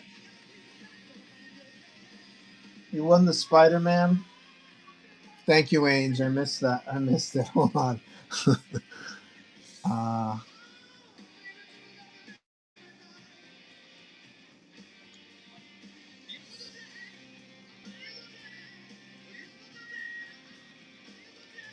it's not showing up on the items, but I trust you. I do see it on the sum total. Let's do MJ.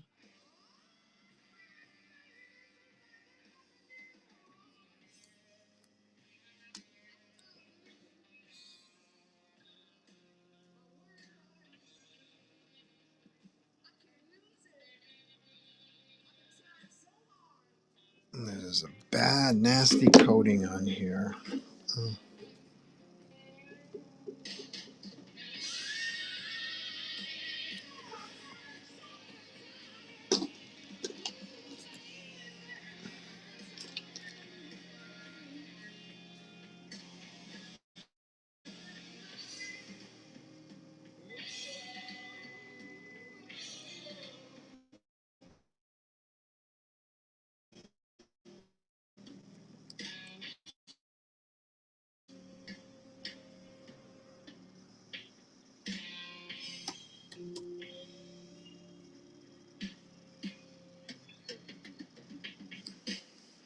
Okay, here's MJ. She's launched. I got to sign this. We got to find a pen that really the ink sits. There we go. No,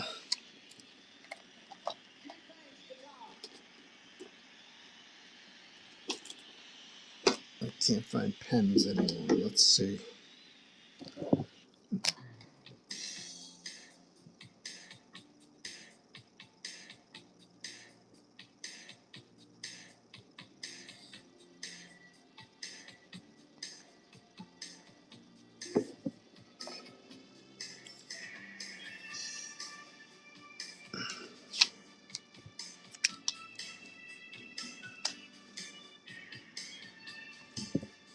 Spider-Man Super Special #1 Planet of the Symbiotes. They actually used some of this storyline for the first Venom movie. And cool. Let's see, what else we got? One last one. Ainge, you won this one. Please confirm.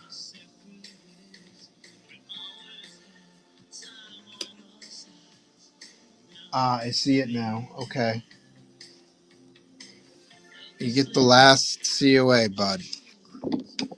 I gotta make some more after this. If anybody's interested in CGC Signature Series grading today, you would it would be cool if we could bunch them up. I'm getting the idea, although I haven't confirmed. I'm assuming that Daytona wants his graded, but Daytona, if you're still in the room, let me know, because I'm assuming you're getting it graded, but I shouldn't assume. So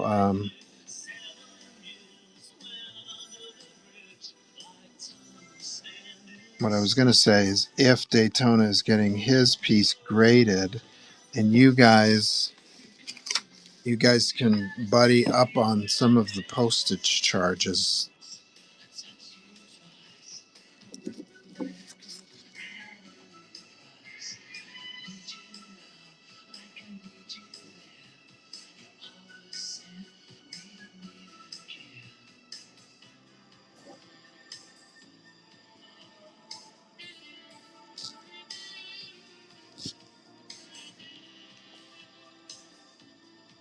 But a COA is just as good, unless you want to display it in a case, like a CGC case. If you want it officially graded, these are different things. Everybody has different interests. I respect that. So this was Tooth and Claw #3. This goes over here. This is Spider-Man Parker Years #1. This goes over here.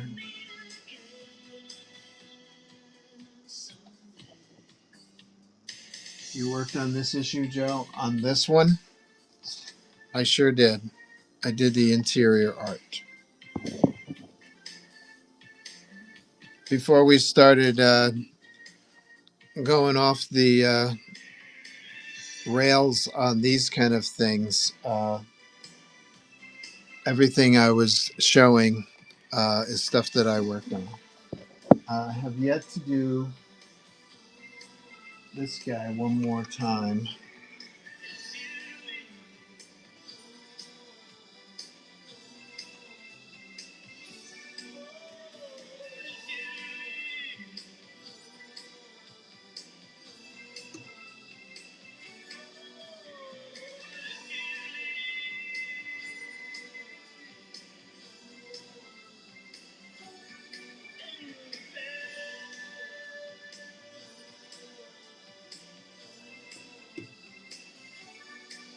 And keep in mind these prices will probably go back up after the holidays, so I'll lose my holiday spirit. so so grab this stuff while you can. Uh,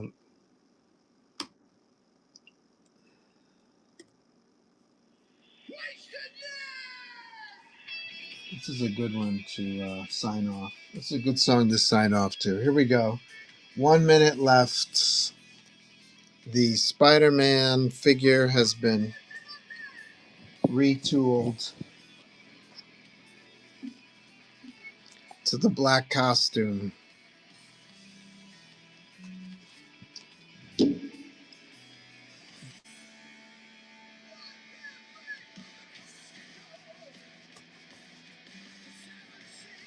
Ange, you're a monster today. Thank you so much. You guys gonna let Ange go home with everything?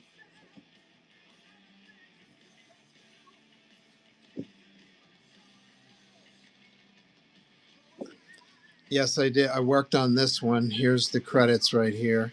One of my favorite pages right here. It's kind of like a cinematic sequence where the camera comes up on the apartment building that Peter and MJ live in.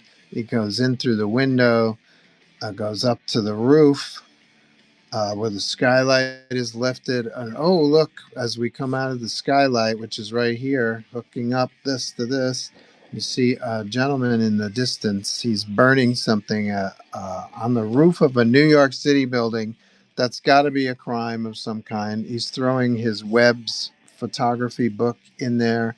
He's throwing his camera, his Spider Man camera, and some photos of Spider Man and Venom or whoever that is. He's throwing his web shooters in, and here he is finally holding onto his costume. He's going to burn the costume. This is good shit. This is one of my favorite pages that I've ever done. But I did many other pages in this book too. So thank you so much, Ange, for your support. Happy holidays to you and the family.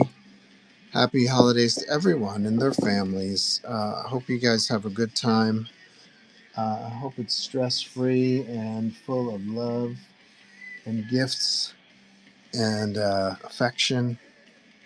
Should we run this one more time?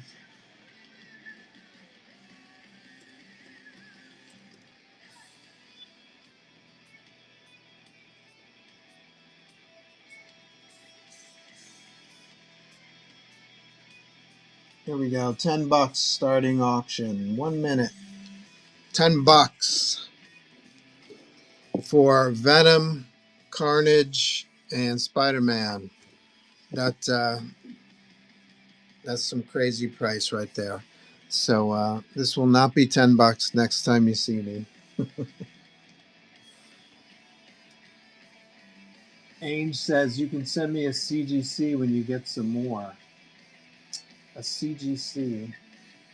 Have a Merry Christmas and Happy Anniversary to you and Sonia. Thank you very much. It's our anniversary, our first wedding anniversary.